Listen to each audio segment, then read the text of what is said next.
Welcome back, everybody. Welcome back to the Xbox Alpha podcast for 2023. I got my brother Tuckmaster here and my brother ODT Reaper. We will be having our brother Unlimited Productions joining after he fixes his mic issues. We might have our brother E-Rock. Hebot will be back after he charges his phone up. And we did send a link to Other Zinc. So Other Zinc might pop in here. We shall see. We shall see. Happy New Year, guys. And I hope you guys had a very, very Merry Christmas, man. This is going to be our Xbox year in review for the Xbox Alpha podcast. We're going to be talking about all the games that were in 2022. We're going to talk about some things that are going on today in gaming that has to deal with Xbox and other things in general that Tuck want to talk about are T Reaper. We're going to talk about a lot of things, you know what I mean, today. This is going to be a great podcast, everybody. Welcome back. Welcome back. Finally, another Alpha podcast, man. The holidays are over. Your boy Sega Man is not as busy now. So I'm glad to be back with the podcast and my brothers on the panel. So let me introduce first up my brother Tuckmaster. Tuck, Happy New Year, man, and tell everybody where they can find you. Everybody, this is your boy DJ Tuckmaster, 785, the original motherfucking pony killer. I can't stand ponies, and I know they can't stand me. So let's just get this shit rolling. Nice, man, nice. And also, yes, our brother T Reaper is in the building today to join us again for another Alpha podcast for 2023. T Reaper, man, Happy New Year, and tell everybody where they can find you. You can always find me on Xbox Live at the same name that is appeared on your screen. All right, guys. All right. Oh, yo. Man, I had a great holiday, man. I had a great holiday. A lot of stuff has been really just happening lately in gaming. Hebot did a video. We're going to go check out my brother, the most powerful gamer, Hebot, about the Square Enix and his opinion on it. And how it's not doing so well selling over there on the PlayStation side. You know what I mean? We're going to talk about games that we've been playing and everything else. And whatever our brother Tuck wants to talk about in T, that's what we're going to do, guys. So now I caught the video, Tuckmaster, of our brother Hebot talking about that. So when you watched the video, you said, "Hey, Sega Man, it's good. Check it out." What did you think about his thoughts and opinions on the Square Enix, over there on Sony, man? And they finally came out and admitted, hey, not doing so good over here. So what do you think, Tuck? E-Rock, boy,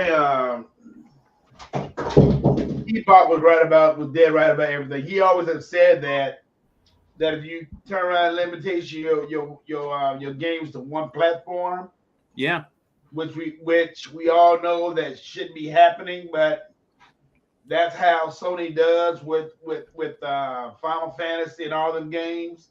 Uh-huh. And then they do everything in their power to keep them away from Xbox. But the thing about it is, the reality, why should you do it? I mean, you're not owned by Sony. Right. If you were owned by Sony, that'd be a whole lot different. That'd be a whole lot different resolution. But you're not even owned by Sony. So why the hell? I mean, the last time you really profit was, I think, Final Fantasy. What is it? Final Fantasy 15. I think that's what Hebot said, and that's because it was on both systems. Uh-huh. So to me, I don't know what deal they got with Sony. I know they're a Japanese company, but fuck that shit. Yeah. If I'm not owned by you, I'm gonna do everything in my power to put on both systems and make my money. Because at the end of the damn day, it's all about me making my money. It's all about me keeping my doors open. Right. So if they want to go ahead and do that deal with Sony, fuck them. What's up, 100? They want to deal with Sony like that. Okay. I hope you choke on the goddamn bone. I hope your ass go out of business because it's bullshit. Yeah. And they know it is too. But stop that damn Japanese pride bullshit, man. I mean, it's about time you to stop it. I mean, you talking about your family. You talking about people starving. And then this is the only thing I don't get about. See, and this one thing I always never ever get about when it come down to like the big industries making the big decisions and all that stuff. Yeah. They make big decisions that's going to hurt you in the long run. They make big decisions that's going to hurt you in the long run, but they don't care because as long as they make their money. Right. But you got other employees out there suffering and all that stuff. They don't care about that. I mean, you think really Sony really cares about that? Hell no. Hell I no. would say not. Huh? I said I agree with you. I'm pretty sure they don't. They're pretty selfish, man. They're selfish. Yeah, they are. People sit right here and talk about people sit right here and talk about the Game Pass, but hell, it's making the money.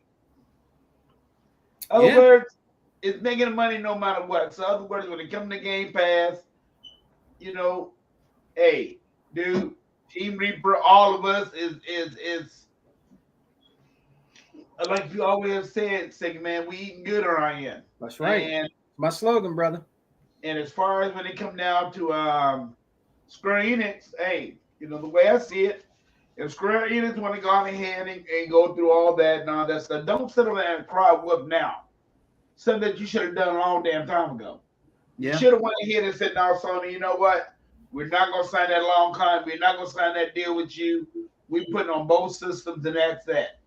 But now you decide that you want to go that route. And if you want to go that route, that's your business. Right. That is your business. So no, I don't have any gratitude towards them because I can understand if Sony owned them, but hell, Sony don't own them. Yeah. And then they sold off all the other stuff to other companies. Thank God they did. I'm glad Sony didn't get a part of them, but I'm glad that they did sell off. But the thing about it is they suffering because now they only got maybe like one, maybe two games that might be hitters. Yeah. And that's it. But if you keep on signing that deal with the devil, be my guest. Yeah. That's all I got to say about that.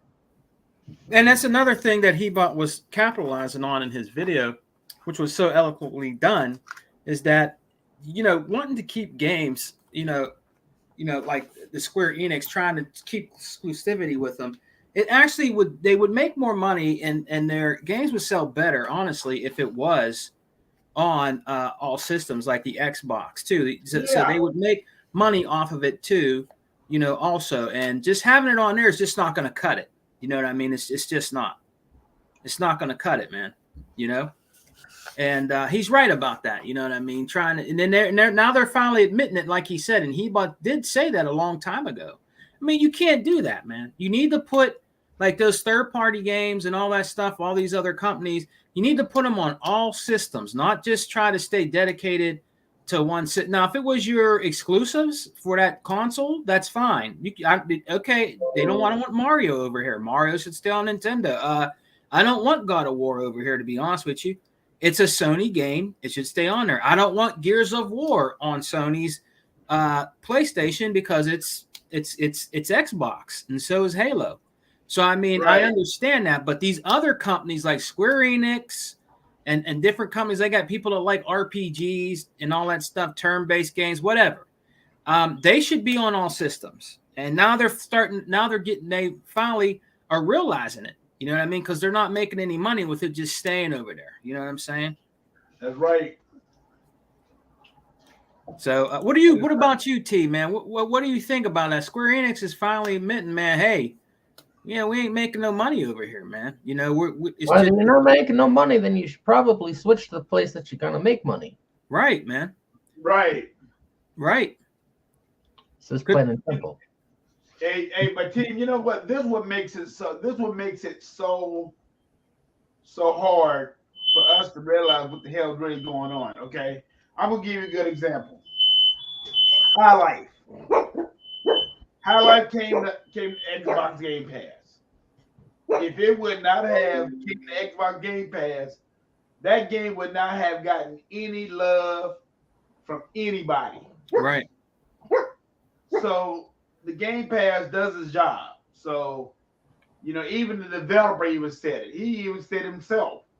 So I'm hoping and praying that Microsoft get together with them and make an arrangement with them to put it on the Game Pass. Period. Yeah. Because we know on PlayStation, like we always said, they're not making any money. So, they can talk all the shit all they want to, but that's how that goes. Mm-hmm. Well, now they realize it. I mean, like I says, they're in it to make money too. I mean, yes, we get good games and we like to play games, but they got to make money, right? They got to feed their families, right? Pay their bills like everybody else. You know what I mean? So yeah. Now, what was your guys? This is our year in review. So, what was your best moments of back in 2022? Rather it be Game Pass, games that came out. How would you rate and review last year for us, man?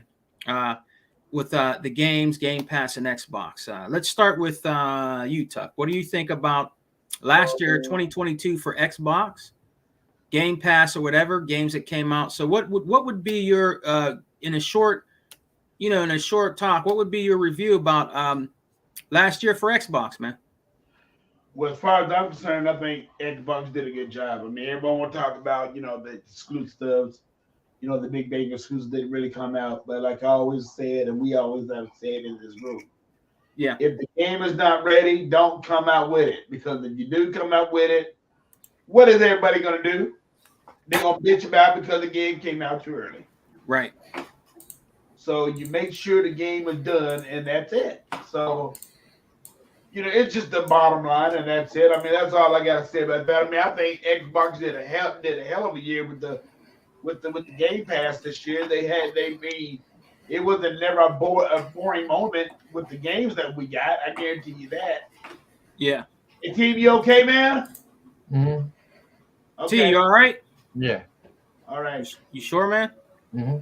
Okay. Right. So to me, the bottom line is that, hey, if you got to duck out, T, you let us know.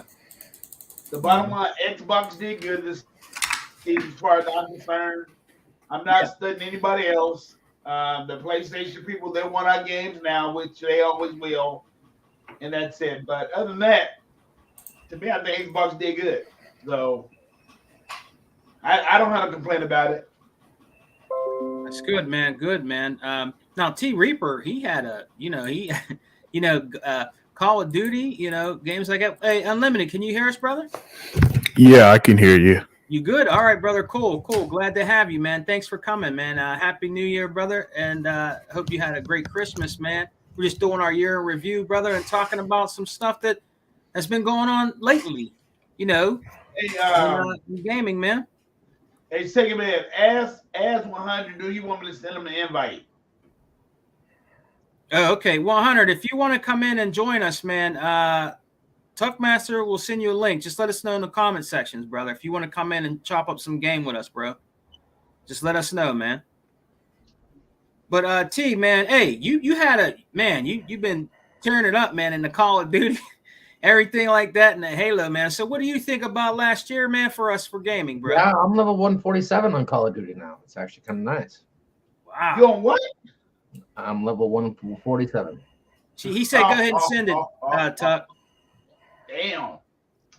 He said, go ahead and send it, Tuck. Okay. I'm sending them now. 147? God damn. Tuck be killing it out here in these Call of Duty streets, bro.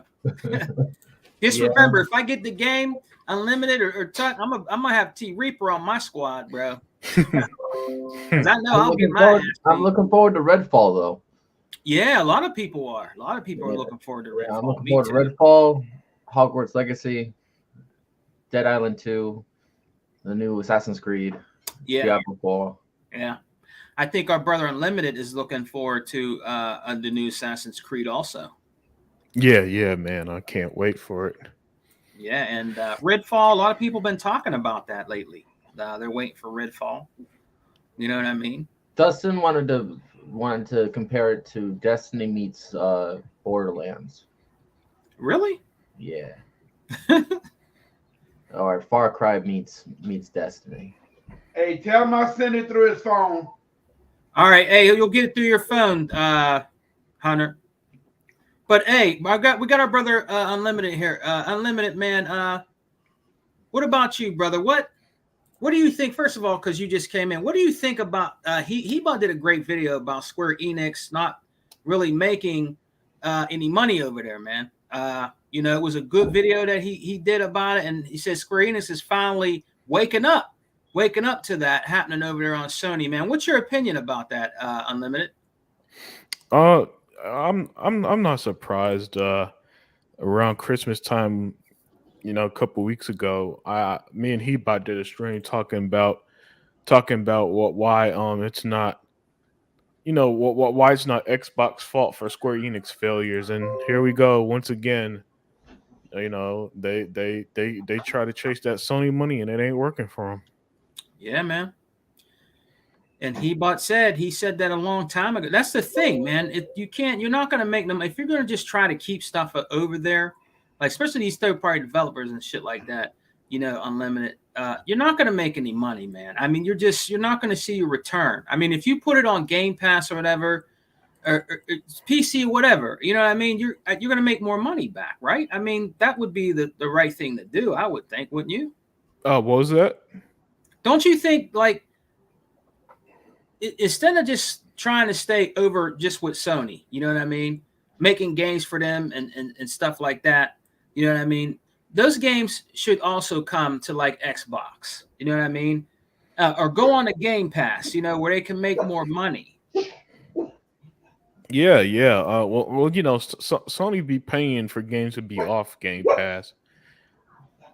Yeah, that's what I mean. And look what happened with Square Enix, man. You know what I mean? And like Hebot said, he kind of figured that was going to happen.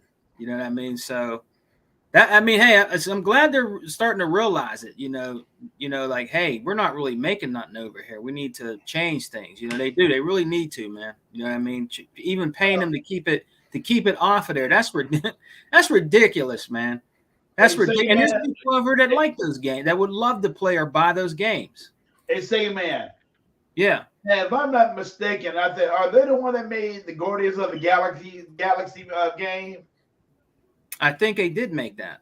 Yeah, okay. They did before they sold off their Western developers last year. Yeah. So you know what? I'm gonna tell you right now, fuck them. You know the reason why I'm saying that, okay? All of a sudden, before when that game came out, they said they wasn't making no money. Yeah. Then all of a sudden they went to Game Pass and they going to talk about it's profit of them. But they still ain't making any money. They were still mad at the results of that game. So yeah. Fuck it. If they belly up. I don't give a damn. I forgot all about that crap about what they did. I forgot all about that until you remind me, Unlimited. I forgot all about that. So no, fuck them. It's not about did they know? They already knew.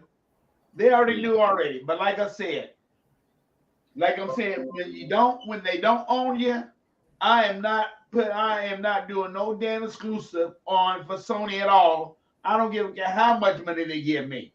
I don't give a care how much loyalty I am to the Japanese cause.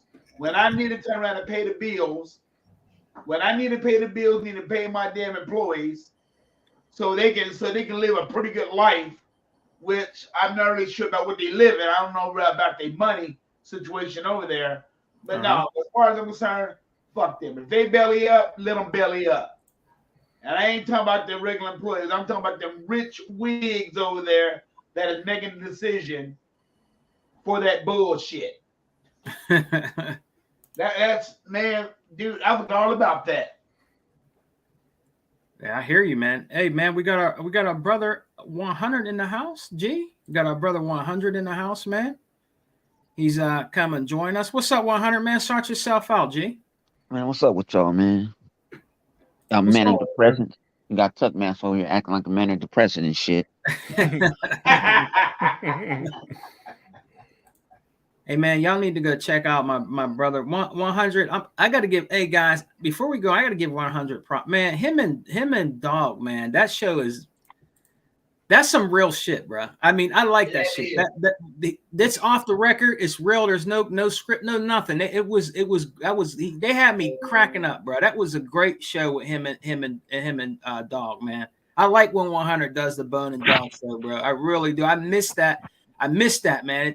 It bring back memories. But 100, man, that was good, bro. Dog had me cracking up, dude. He had me cracking up, man. You know, that was funny as hell, bro. I was cracking up, man. Y'all a good team when y'all do the Bone and Dog show, bro. I'm glad you brought it back, bro. That's awesome, man, to see Dog back on the screen, man. You know what I'm saying? That was a good show, man. I like that, man. Dog, everybody know Dog a little pussycat. But yeah, man. What about you, 100? Real quick, man. You probably don't really care about it. What about the Square Enix thing, bro? You care anything about that, man? About Spagons, I play. I mean, I if I got to wear the gear for Final, fuck it. I don't care. I'm playing I'm playing Crisis Core. I ain't cut it back on since the first time I played it a couple of weeks ago. Oh yeah. But, I play Square Enix games. You know, most of the shit that I play mostly got sold off to the West, so I really don't even care what they do, how they do it. I'm not losing no sleep. I'm not gonna have a 45-minute sit down and talk to the community because I'm gonna keep it. Something with me is I'm gonna keep it real. I follow a bunch of people in the community, from people that's all RPGs, that's all Halo, and maybe all God of War, all up into that stuff. At the end of the day, it ain't bothering them. Yeah. You shouldn't let it bother. If you really like it that much, you go get another system and gotta play it if you gotta want it that much. I don't love Final Fantasy. 10 out of 10, the bastard gonna go with on PC in a minute. Remember, all y'all got $5 million PCs now, so I want to hear that shit. I know, man. Right? Yeah. I want to hear that shit. So, y'all want to go out there? I got this and I got that. But at the end of the day, I'm quitting worrying about what developers is doing. What does developer and man, them motherfuckers don't give a fuck about me. When they even bought me a pizza, I have to buy my own pizza today. Yeah. I'm not sitting here and see, that's what different between back in the day and now. We get them free social media. They don't need no media. They don't need no marketing. We are the marketing. That's right. At least they should give us something paying for it. Give Sega Man some retro shit. Give Unlimited some retro shit. You know what I'm saying? Give Tuckmaster, you know what I'm saying, a motherfucking pastrami sandwich dipped. You know what I'm saying? You know, give T Reaper a fucking Call of Duty trophy and shit. Y'all worrying about every 5 minutes what these developers do. Yeah. Or what they're doing. Oh my God. Sarah Bond just walked in the office. So what? That's pathetic, man. That's pitiful. I see guys that if I go look on my and see, that's what I hate. It's different when I'm at the house. It's different. When I'm at work and I gotta be in that office, I usually be in the office 30 minutes before I even have to start and do anything. I get on my tweet deck and I see some of the kids, what I call them now, they be, you know what I'm saying? They just dog hanging the balls. What the developer gonna do this? This developer, oh man, I'm so, come on with your own fucking idea. Yeah. At least I can fuck with Sega Man, because these Sega Man gonna say, hey, I'm gonna bring you out the Sega Master Collection. Honey, no, you don't have none. And I might be like, how do you know what I don't have? Then you're gonna make me find out to go buy like $300 worth to try to catch up, and then you like going to give it to me because you ain't gonna use it. Like, you know, damn well, Sega Man. I like 100's collection video. I was cracking up, man. 100, so I ain't had time to like. This is my first like 4 days off, not going to the office. It's we can say the beginning of November. Yeah. So I had been up and down. When y'all catch me do a video, I'd have to be off like fuck it. Yeah. You know, hey man, shout out to Unlimited, man. Hey, Unlimited, man, I like those controllers, man. I might try to get one of those, man. You got those controllers you showed Unlimited? I like those, man. Unlimited, I'm gonna go rob him. You know, Lemonade got some nice controllers, bro. Tiny Tina. What's the other one? Man, can I get that job? you what do you want? 100? No, I won't nothing. I mean, I'll be sitting every Yeah, that's nice too. Man, I don't put this way. I got some stuff. I'm like, damn. People, even dog. If you saw me doing the bone and dog, the dog wanted my Lakers jacket. No, you cannot take it. Yeah, no. You say here, put it on. You can't take it. No, let me have it. I didn't get you a Dodger, Raider. He ain't even a Raider fan. He's a Cowboy fan. Yeah. Oh hell. Yeah, he's a Cowboy fan, man. Yeah. My old lady goes through both of my closets. A lot of stuff I got tags and I got shoes I ain't wear. Yeah. I don't do nothing. He was just buying it for me. And I'm like, no, you got to leave this here for at least till I get off her shit list. Then you might try to come back and switch her off of it. But no. And like I said, y'all had a great New Year's and stuff. I ain't talked. I think I talked to Unlimited, but I ain't Unlimited. And yeah, it was good, man. You know, it was good. I'm just really my opinion of Xbox last year, brother Hunter. I think we had a great year last year. I beat a long time ago. I love High on Life, man. I still go back, even though I beat it, I still go and play the game. I like that game. I don't know what it is. I like that game, man. I'm trying to find all the TVs, that have the stuff in it. I'm trying to find all those. No, you can't get. Huh? It wants you to do a double back on it. It wants you to do a double back, but some of the stuff you can't get. You can't? No, like some of the stuff that's in the pawn shop, you can't get right now. Ah. I'm already super OP. Oh man, I didn't know you could. I mean, will it become available, or you just can't get it? Period. Can't get it because I don't know if they finna add to it because I don't think it was gonna blow up. Because Livewire had said this a couple of weeks ago. We was talking. He said, "Man, we saw that at a an Xbox indie show or a game show or something like that." Yeah. Like, yeah, but it never had a release date. Oh, okay. Like, oh yeah, when me and Livewire see pistol shit, that's right up our alley. Shit, we love to shoot shit up. Yeah, yeah. And so I'm like, okay, High on Life, and that was the only day in last year that I asked the Lord could he stop time flip. They actually started the game. They wasn't supposed to start the game until 12 y'all time. They did it way earlier. Oh, okay. Because it was getting and I'm like, oh no. And I was telling people like, man, don't listen to that bullshit. I was on Twitter. I was like, man, quit listening to. I even jumped on some dudes that I kind of thought I respected, that I kind of lost a little respect. Like, man, I see up and down reviews for bad on High on Life. Should I play it? Do you need a motherfucker reviewer to tell you to play a game? Yeah. I tell you what, we got a lot of good games coming in 2023, man. We got a lot of good games coming. We still got Hellblade. We still got what's it, Atomic Heart. We got that one that's going to be coming. They just put in Stranded. What is it called? Stranded Deep. Yeah, but the thing about it was that, see, I'm gonna keep it a buck with y'all. Stranded Deep ain't nothing but a survival game. We got too many goddamn survival games. Shit. It's a survival game. You last on the boat, you get your ass up, and you go stack and try to survive. Yeah. It's a survival game. Now, this is a hidden gem. I paid for it, but I hope it go down cheaper. It's called Waves Tale. And it got mostly voice acting in the game. Pretty good. It's pretty. I bought it during Christmas time when I was on a binge. I was like a fat kid that loved cake. Like I said, I was boom, boom, boom. I was just getting, and it had caught my tail because it had caught my eyes because I just went in the store just to see what was new, and it caught me. And it got voice acting in it. All of it's not, but I could say about right now, for it, 60% of it is voice acting. Yeah. And if you into something that, you know what I'm saying, how to shoot people like T Reaper, you tired of this and stuff that's going on, you got tired of eating that turkey or that ham, that is something that you can just go and it's serious, but it got that little calm. It got that little calm tone to it. Now, are you guys going to now when they come out? Are you guys going to play those new Persona games and the Monster Hunter Rise? I'm gonna let Emmanuel. I'm gonna let my man talk about it. He ain't say nothing. Who, Unlimited? Yeah, Unlimited. Hey, what's up? You gonna play them motherfucking personas? Nah, not anytime soon.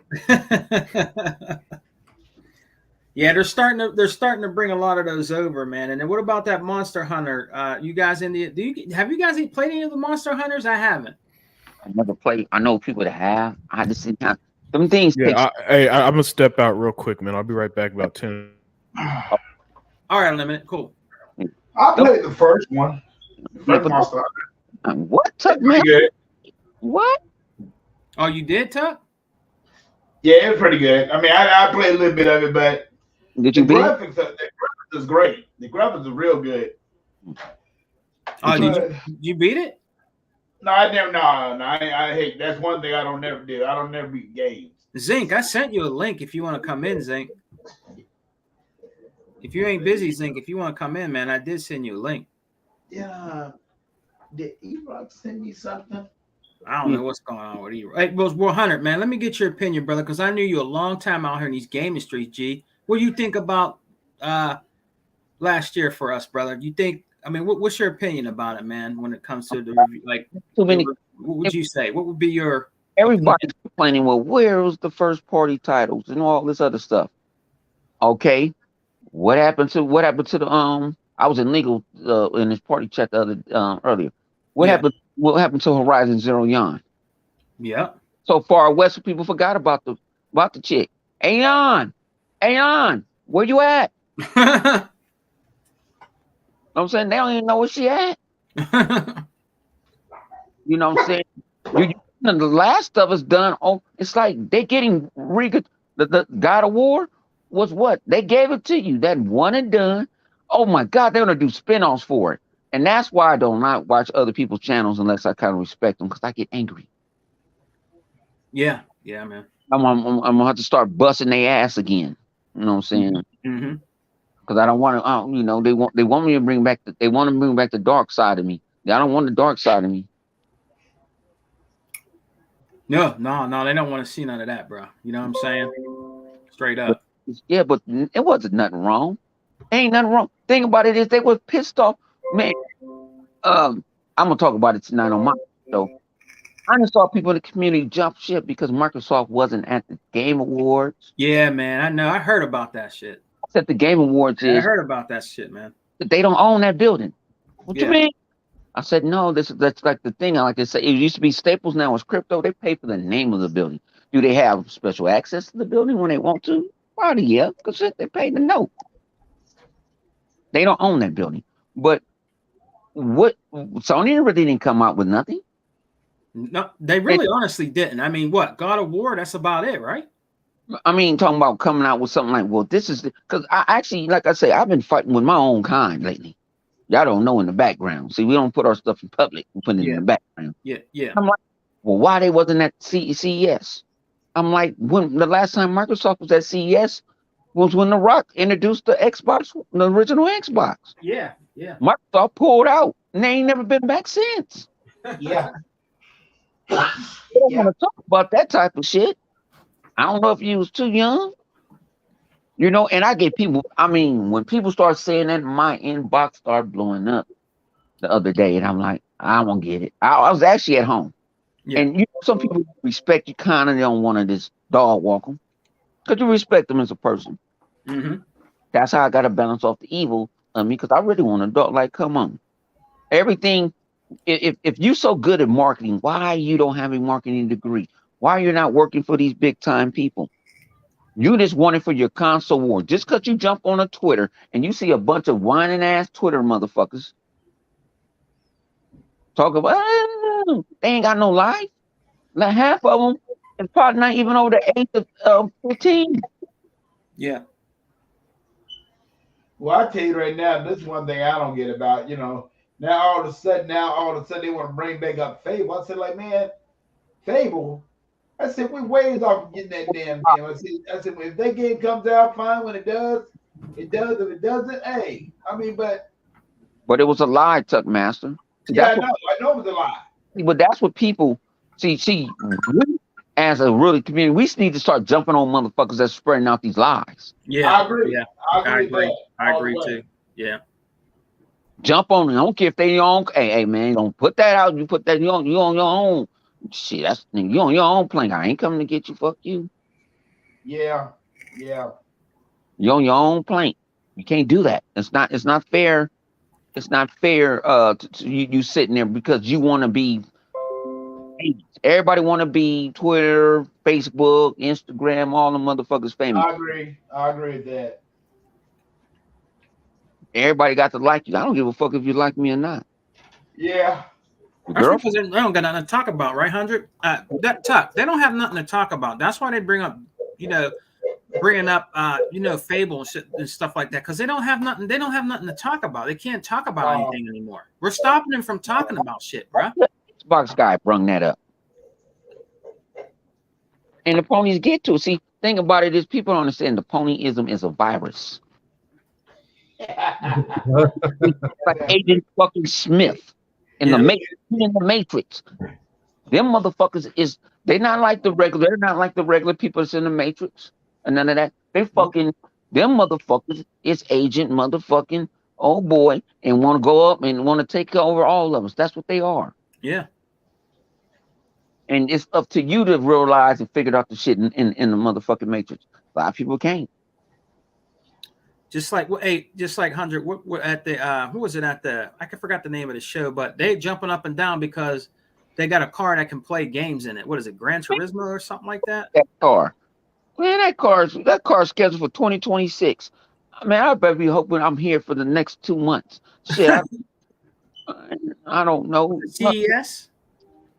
Man, CES. Thing about it, CES is made for electronic shows. Right. It's not made for the new TVs, the new bendable phones. You know what I'm saying? Actually, I'm gonna keep it a buck with you. A new sex doll that might be real. You know, go send it over to my nigga Reaper. You know what I'm saying? Don't talk back. You know what I'm saying? That's what that shit is. People understand. Guess what's in that same hall? The porno convention. It's right there. It's right across the state convention center. People don't understand that. See, because they don't never been to Vegas. They never don't know. Yeah. Yeah, they want to jump up and down about a car that can play some games, man. What the? I mean, that's nothing to jump up and down about. Oh, there go E-Rock right there. What up, E? Yo. What up, E? What up? Man, I've been trying to get in here for like 30 minutes. E, hey man, I didn't see you down the bottom there. My fault, G. I didn't see you down there because the top. I just see the top of the brothers in here. You was down the bottom. I was like, oh shit, there go E-Rock. Damn. No, Tuck sent the link of some kind of text format I couldn't open. Oh, he sent it through Montgomery Wards. You got it though, right? Open it because you got to put in HTTP. He forgot about the HTTP. It's HTTP. Okay. // Oh, okay. I thought it was that Montgomery Ward's, router. Yeah, we got our brother E-Rock. What's up, E-Rock, man? I hope you had a happy New Year, brother, and a good Christmas with your family, man. Shout yourself out, man. In the house, taking over the country. Hey, man, it's good to be here for the first Xbox Alpha of the year, man. Hope everybody had a good New Year. And what's going on? I don't follow what's going on. What they talking about this week? Man, ain't much to talk about. They just, you know how they are. They have to go to resorting to dumb stuff like talking about where's Fable. They can play games in a car that don't come out until 2026 that they showed at CES. Stupid stuff, man. You know what I mean? Stuff like that. They like 100 said, they're jumping up and down because of that. Because they come out with a car. They showed a car that'll be playing PlayStation games in it or some dumb stuff, bro. I don't know, man. I took a glimpse at that E-Rock. I'm like, that's not really nothing to get happy about. Man, that shit was a ripped off Tesla. Yeah. That ain't nothing to get to jump up and down about. What else you got? You know what I mean? Oh no, Gran Turismo in VR. I got jumped up. Man, that's garbage. That's probably garbage, man. They don't have nothing to talk about over there. It's nothing to talk about. So they need that That's crazy over there. That's a crazy bunch. That really is. That's a crazy. But it's nothing to talk about over there. All of any gaming news is happening on the Xbox side, man. I mean, Yeah, man. every month is a new game coming in the Game Pass. Redfall is coming out this year. Wulong Fallen Dynasties, Yep. Starfield, Atomic Heart. Replaced. I mean, like the Activision deal finally going to go through, man. The Bethesda game should be rolling out soon. Like, it's nothing to talk about over there. They didn't shot they load. They don't have nothing. All they can do now is wait for Spider-Man and wait for Wolverine and be on Twitter. That's sad, man. That must be a sad life. That's crazy. That's crazy, man. But E-Rock, I asked all the brothers on the panel, man. Last year, E-Rock, everybody can agree on here, we had a fantastic year for Xbox. We got great news, games that are coming to Game Pass, everything. We enjoyed High on Life. I beat that a long time ago. I love that game. I'm still going back and trying to find stuff to do in the game. I just like to hear the guns talk, man. They make me laugh. The game, great game. Oh, man, it's a fantastic game, E. But, E, during 2022, man, this is the year in review on the Alpha, man. What is your opinion, brother, about Xbox in 2022, man? With the good news we got, and what would be your opinion, your honest opinion about Xbox in 2022, man? It was a stacked year. They released about, what was it, 4 or 5 new intellectual properties. Mm-hmm. You know, I mean, everybody didn't have to like them all, but the fact is they introduced new fucking IPs. Yeah. So I mean, what more do you want from a company? And we know 2023 is stacked, but as far as 2022, they released new IPs. Yeah. That's what you want from a company. That's what you want. Like, I don't want to see the same. I don't want to see the same shit over and over again. Like, what did Nintendo do last year? Fucking Pokemon. Same old shit. What did Sony do really? What is that shit? The God of War DLC? God of War and fucking Horizon. Like, come on, man. Like, be for real. Like, come on.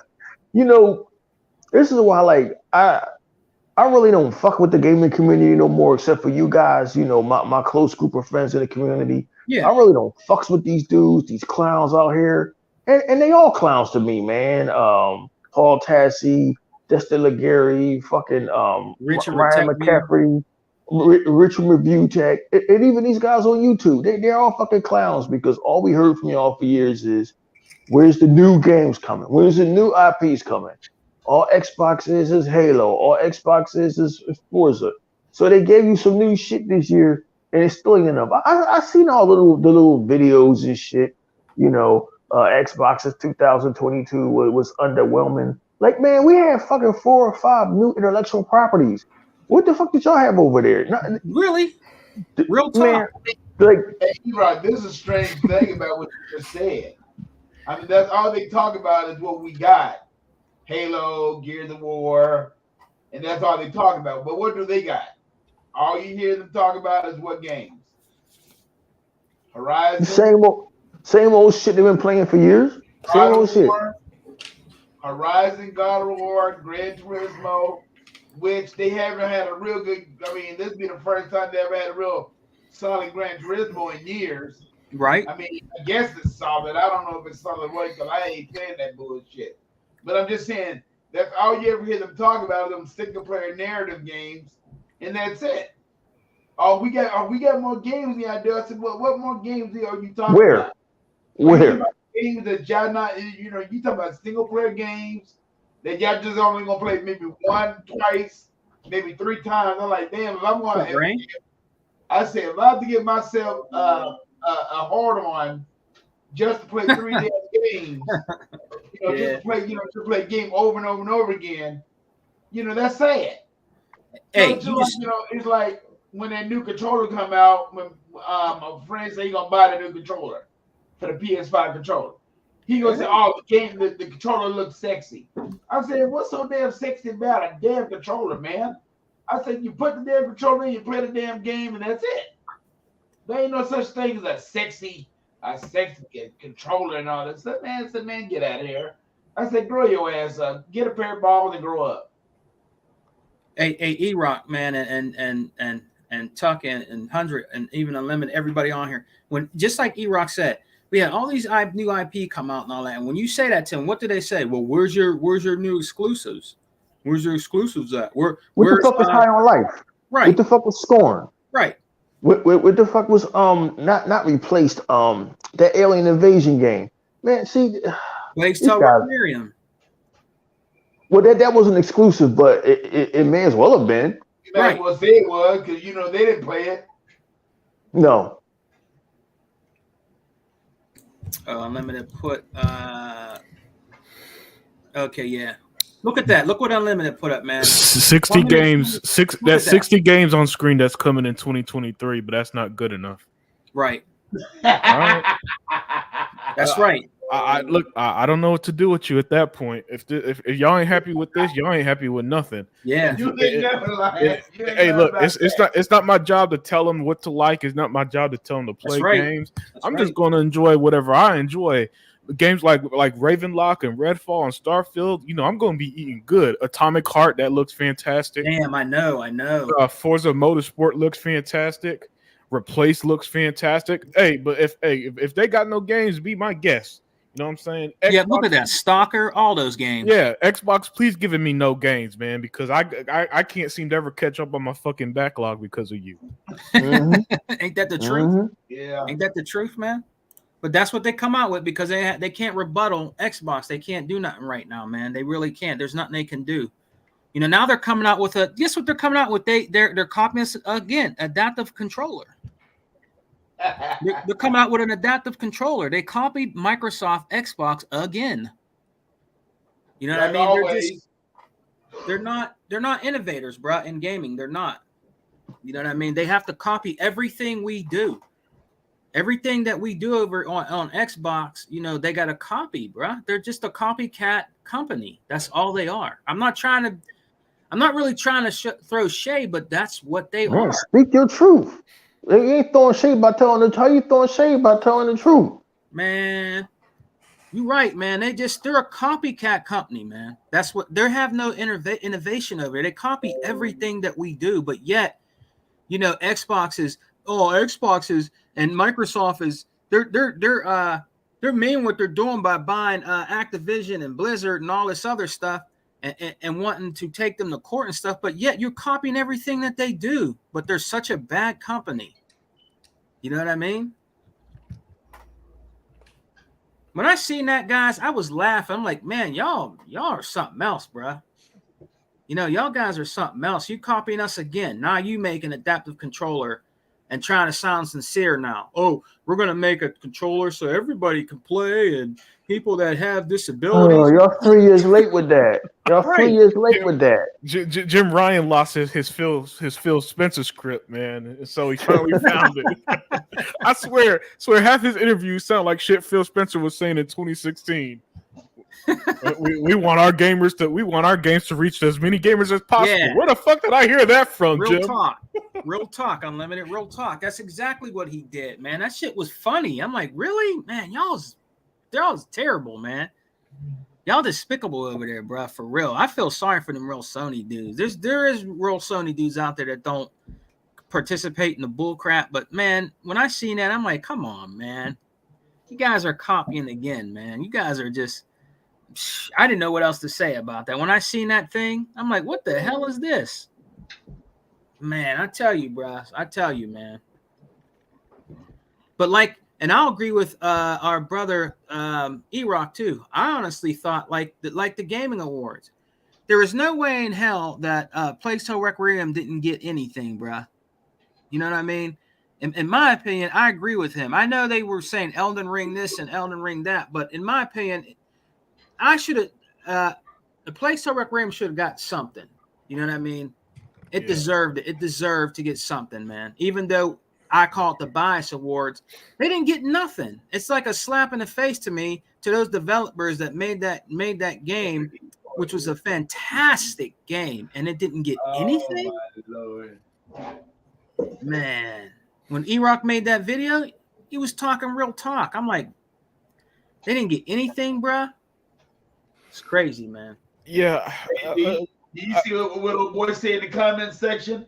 He said the controller is sexy because ponies had to put their PS5 on his back in missionary or it overheats. Rain's crazy, man. Rain's crazy, man. What's up, Rain? Rain's crazy, man. But Rain's my dude, though, man. I like Rain. Yeah. Rain's crazy as hell. So, There ain't But too no, much more. Go ahead, Tuck. Go ahead. But fellas, the only thing about the whole thing with Sony I really don't get is that, and this is what I always have said, if Microsoft would not have came up with the Game Pass, and the Game Pass isn't a success, it is a success. Now, let's play this, fellas. Now we know Sony and the Sony and Nintendo, they want things to be like they always have been. They don't care about the small developer.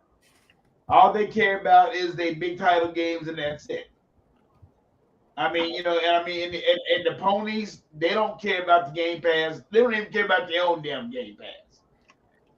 And that's why I always have said that when it comes down to like certain issues with what Microsoft has done for the industry, it has changed the narrative of the industry with the Game Pass.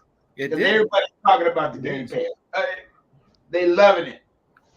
They loving it like it ain't nothing because it gives them a chance to keep their doors open when a game been out for so long, and Microsoft decided to go and say, okay, you know what, this is what we're gonna do. We want to keep your game live, but we want to gonna give you some money so you can put on the Game Pass. And that's it. And that's a beautiful thing. It's not a bad thing. That's a beautiful thing. So Right. I said, right. Go ahead. Keep on. Well, these developers going to have to do that. That's what they're going to do. Mm-hmm. Because, like you said, Bone always said, it costs. Everybody in the channels always have said the same damn thing. It costs too much to make these damn games. Now, so if they do anything to turn it to just keep it flowing, that's what they're going to do. I mean, and I understand what Bone said. Final Fantasy might not be up for holding you, but fuck that shit. Those Japan guys don't sign. I mean, like I said, you sign a deal with the devil. And Bona, I understand what you're talking about because, like you said, if you want the damn game so damn much, just gotta buy PS5 and be done with it. Because if you don't come out for for another 6 months to a year on the Xbox, that's fine. But the thing about it is, we know Square Enix is fucking up. And that's all it is. They already sold almost half their stuff off already. I'm not really sure if that's going to do them any good. So they sold all their stuff. I know they sold all their stuff off for a pretty good price. But damn, hell, man, if you invest your money wrongly, that money will go away. It will. I mean, bottom line, you look at all the developers that we had and we lost the last generation that had made bad choices, made bad investments for their company, and they belly up. Fuck them. I don't care. Like guys, I gotta be honest with y'all guys. That's why I'm glad I only do the Exile podcast now twice a month, because there's not enough news in the news cycle for me to be going on every fucking week. True that. But I gotta be honest, guys. Just hear me out. I'm actually tired of this shit. I'm actually tired of talking about this shit because I'll tell you why. There has been innovation in almost every sector of entertainment and life except gaming. Yeah. There's been innovation in microwave ovens. There's been innovation in fucking washing machines. God damn it, there's been innovation in fucking cat food. There's been innovation in almost every sector. Transportation, buses got better, faster, lighter weight, could carry more passengers. Fucking the 18-inch satellite dish network, DirecTV, got fucking somehow cable came back and surpassed them, and then cable fucked up, and now the streaming services overtook them. Like there's been innovation in almost every sector. The cell phone industry Apple was so far ahead of the game, nobody had a chance of catching up to them until fucking these Android phones started doing what Apple was doing and did it fucking better than them, right? There's been innovation in almost every sector except gaming. And who's been the innovator? Microsoft, the haptic controllers, the Game Pass, being consumer friendly, reaching out to developers and doing ID at Xbox, right? Yep. So clearly in this sector, there was eventually going to be a leader if Amazon couldn't get their shit together, right? Amazon clearly don't give a fuck. They're focusing on what they're focusing on, being a shipping giant and fucking displacing everybody in that sector. Fucking everybody has innovated. Fucking Netflix, everybody has innovated, right? Yep. And what the innovators do is they keep on innovating. I don't see fucking Disney Plus and fucking and Paramount and fucking HBO Max crying because Netflix is outpacing them every goddamn week. Oh, this isn't fair. You guys just made 175 movies this year. How? That's not fair to us. I just haven't seen it. I haven't seen the Southeastern Transportation Authority bitching that motherfucking the Los Angeles Transportation bought brand new buses. Hey, they all got brand new fucking buses. That's not fair to us. You don't see that, right? So to sit here in this gaming sector and hear this shit every week from these Sony fanboys, oh well, they showed a car at CES where you could play PlayStation. Nigga, I could play Xbox on my fucking flip phone from 2006 now. That's nothing. That's not nothing innovative. And to sit and see this Activision deal be dragged out by bullshit, and to see these motherfuckers on Twitter every day, what's Xbox going to do? What's Xbox going to do? Motherfucker, they already did it. They bought Activision, so they're going to get Call of Duty. It's coming to Game Pass. Yep. They bought Bethesda, Doom, fucking Wolfenstein, fucking all of that shit. All that stuff, man. All of that shit. We own. They own Elder Scrolls now. Look, it is not Xbox's fault that Sony's move was to lock Final Fantasy down to a timed exclusivity deal so they can keep it off the Xbox. So y'all made that mistake. Y'all made this mistake of timed exclusivity. So why am I going to cry for these motherfuckers? You can't even really call them a Japanese company anymore. They're not. They moved to where? San Francisco, San Diego. So even the Japs said we're done with PlayStation, right? So it's not our fault that fucking company is crashing and burning before our eyes. It's not our fault that all y'all got now is God of War, Spider-Man, and The Last of Us. And you're thinking that somehow this perceived value proposition of Wolverine, the God of War, guess what?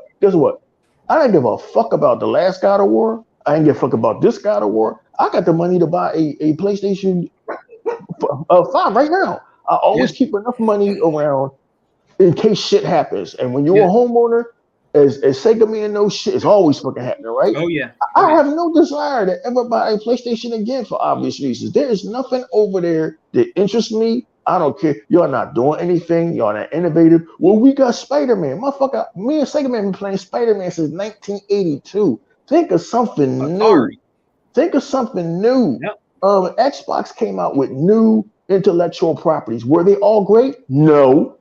High on Life ended up being a sleeper, and I like the fact that they took a chance on High on Life.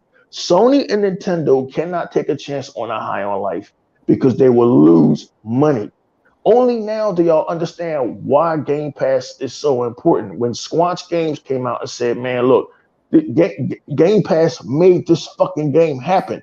So I never heard of Squanch Games before, but now they are a fucking player. They are a fucking player because of Game Pass and High on Life. Yep. Sony can't afford. The reason why Sony don't come out with no new IPs is because they can't afford to take that risk. It's too much risk for them. That is their fault. It is not Microsoft's fault they had the money to buy Activision. It is not Microsoft's fault they had the money to buy Bethesda. If your company was as great as they said they are, they should have bought these companies. Where's Nintendo at? Where the fuck are they at? They are non-existent. These Japanese companies wanted to play by their rules for 30 years and 25 years, and now their rules are backfiring on them. I hope I'm not jumping ahead, as now Square Enix has said PlayStation exclusivity has not been profitable for them. their board of directors have probably been sitting down, counting the numbers, and realize that they are losing. Good. Listen, man, there's been profitability in every sector except for gaming. I never seen a sector where it's a fan base of people just happy with a lack of innovation. Y'all happy with the same old shit. That's like us over here at Xbox, and all Xbox give us the last couple of years is Halo, fucking Forza, and fucking Gears. I'll be bored by now. I'll be like, unlimited production setting up stuff. I don't want to play Gears all the time. They gave us new shit this year. Okay, I didn't like Scorn. Somebody else did. Yeah. Somebody else did. I didn't really get down with Pediment. It was too much text. Somebody else liked it. That was somebody else's favorite fucking game. So somebody else liked fucking High on Life. That's the whole point of Game Pass and the whole point of putting new intellectual properties out there, because High on Life might be your next franchise. Listen, it is not our fault that PlayStation has not innovated since, I don't know what, the PlayStation 2. That's their fault. Let them fucking die. I don't care no more. I don't. It's redundant to continue talking about this shit, Sega man. It really is. It is, man. It is. And like you said, like, I just want to do the year in review, but to be honest with you, it ain't really much to really talk about right now. We're just waiting for our games that are coming out, man. And if there's something to talk about, that's what we do. You know what I mean? If there's something that's really of course. About, that's what we do. Yeah, man. But them like that cult, it's like a cult like mindset over. I've never seen anything like this in my life. Usually there comes a time where a company admits, yo, man, this ship is fucking sinking. Like right now over at Disney, yeah, they got a reprieve with Avatar, right? Because they bought Fox, but like that ship was fucking sinking, right? There comes a time when a company has to sit, a fan base, a group, a cult has to sit and realize, yo, something ain't right here. There should have been a time when Jim Jones's cult was like, yo, did this motherfucker want us to move to Ghana? Like, we don't know a motherfucker over there. This something ain't right. That's when it was time for you to bail out. The motherfuckers with the Heaven's Gate cult, like, wait, this motherfucker wants us to go to bed and wait for a spaceship to come? It's something not right about this shit, right? There's something not right about Colin Moriarty and all of y'all. Oh, well, what's Xbox doing? Oh, well, Xbox Psychonauts. That's not your game. That's not your game. Sitting here whining like little bitches every fucking day. Like, oh, the Activision deal. That's not fair. Like, well, listen, y'all fucking made the rules of engagement. Was it fair that y'all kept fucking Street Fighter off of Xbox deliberately? For like fucking 4 years? Was true. It fair that y'all kept the Final Fantasy VII remake off of Xbox for fucking 3 years? Well then, why are you crying now that a company that had more money basically fucking bought up everything and now y'all have nothing? So man, I don't know, dude. We getting too old for this shit, y'all know that, right? We getting too old for this shit, man. We be sitting there, well, what does Sony have? What is Sony gonna do? Go to hell, I hope. Shit. Go out of fucking business, I hope. That's what and then we'll be done with this shit and we can enjoy gaming once again. Because I had fun last year, man. 2022 was awesome. I can't wait to see what we know what 2023 has in store. I mean, over what, 50 or 60 games? It's just crazy. And they're mad. They're mad, and they hate y'all because of that. They hate y'all because y'all over here having fun, and y'all niggas ain't on Twitter every day. They hate y'all for that. They hate y'all because didn't y'all moms ever tell y'all when y'all was young, or y'all fathers, that misery loves company? That shit will always be true to the end of time. They're miserable over there with their 2 or 3 games a year. And they want you to be miserable. So what they do is they become experts at using reverse psychology. Oh, what's Xbox doing? Well, we got God over. And they make these dumb Xbox dudes overlook the fact that y'all just had 4 new intellectual properties. Instead of saying, well, we just had 4 new IPs. High on Life was the biggest Game Pass debut ever. Yeah, and people are enjoying that game. Yeah. That's how you shut all of that fucking shit down. Yeah. That's how you shut all of that shit down. But they fall for this reverse psychology all the time. How can you get reverse psychology by a fan base that don't have nothing. I'll never fucking understand that. I'll never get that shit. It ain't no way you're going to ever revert because I know what I got over here. That's like trying to convince me that, well, you know, you should really give your crib and get an apartment. Man, eat a dick. Eat a dick. No, my crib need a ton of work, but I'm gonna keep my crib. No, thank you. I'm gonna say, I know what I got over here, right? I know what I got over here with Xbox. There's nothing you could convince me. No Spider-Man, no God of War. Me and Sega Man have been playing Spider-Man games since Ronald Reagan was fucking in office. For y'all kids in the chat, Google him and see who the fuck that was. That was fucking decades ago. Decades ago, nigga. Motherfuckers wasn't even wearing New Yorker shoelaces yet. Breakdancing hadn't even came out yet. We was playing Spider-Man. So I mean, get out of here, man. Get out of here. I'm gonna always be with the new. I'm gonna always be with the hot new tech. If you want the hot new tech, it don't get no hotter than Game Pass. $15 a month, and you get all the games you could play. Man, look, I don't know, man. I don't know what to tell these cats, man, but it's like they going down with a sinking ship, and they trying to convince you that your ship is sinking. Your ship that just made $2.9 billion in a quarter for Game Pass is sinking. Get the fuck out of here, Sega man. Hey man, I think they're bringing back too. Remember the PlayStation 3 Unlimited and E-Rock where they had I think they're bringing it back where you can have your avatar. I think it was called Home or something. Oh, that shit. I think they're bringing that back or something. They were showing a little thing on CES about it or something like that, where I guess when people can gather together or some shit. I think they're trying to bring that back. I think it was called Home. I can't remember because it was so long ago when I played that on there. It was really boring and stupid. You know what I mean? But I think they're bringing that back. They had nothing really to show there, man. Kind of go here with Meta, and Meta gonna kick their ass. What was that 100? They're trying to go head up with Facebook. Oh, are they? Man. Oh, the metaverse. They're trying to do that. Yeah. Man, they can't. Man, they ain't gonna go nowhere with that. Hey, Sega man, I'm gonna bounce. Okay. All right, brother. All right. Thank you. Have a good night, man. All right. All right, Take care, brother. Take care, Reaper. Take care, Ree. All right, man. But yeah, I think one of the biggest things for 2022 was when your boy was crying, Jim Ryan crying about the the Activision Blizzard thing. That was the most funniest shit ever. We had a good time talking about that, man. You know, that dude was crying and whining about Microsoft buying, Activision Blizzard. And then they even tried to give him a 10-year deal exclusivity, for the Call of Duty. And he didn't even want to do that. That's their fucking out. That's Xbox is out. Like okay, we offered y'all a 10-year deal. Now y'all get nothing. That's they out. Fuck it. No, thing about it, y'all gotta understand this shit too. That's Jim Ryan's job to do that.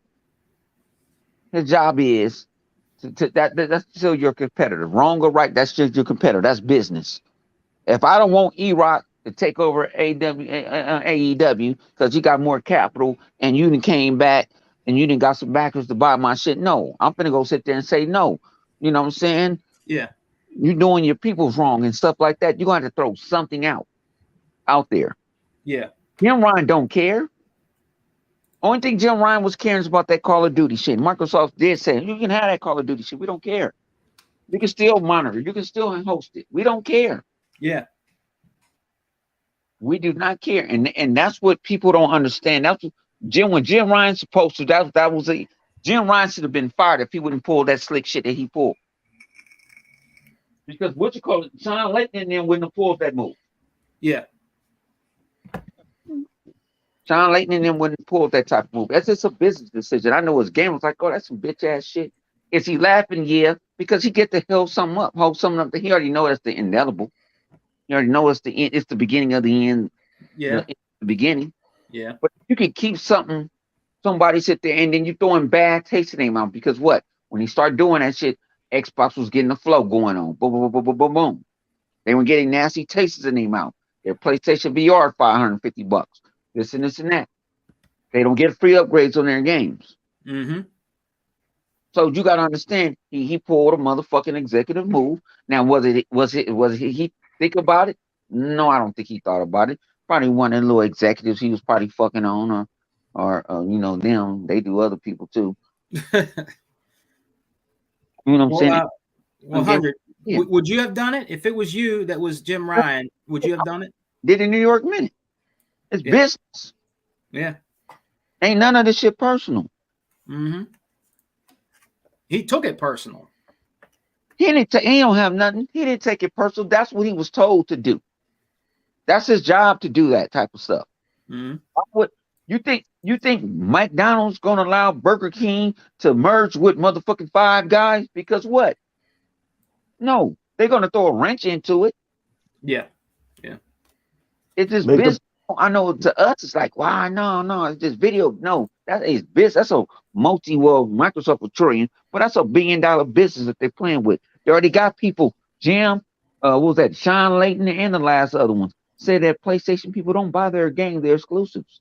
Mm-hmm. So Call of Duty was putting money in their pocket. So if you're putting something in my pocket, what I supposed to do?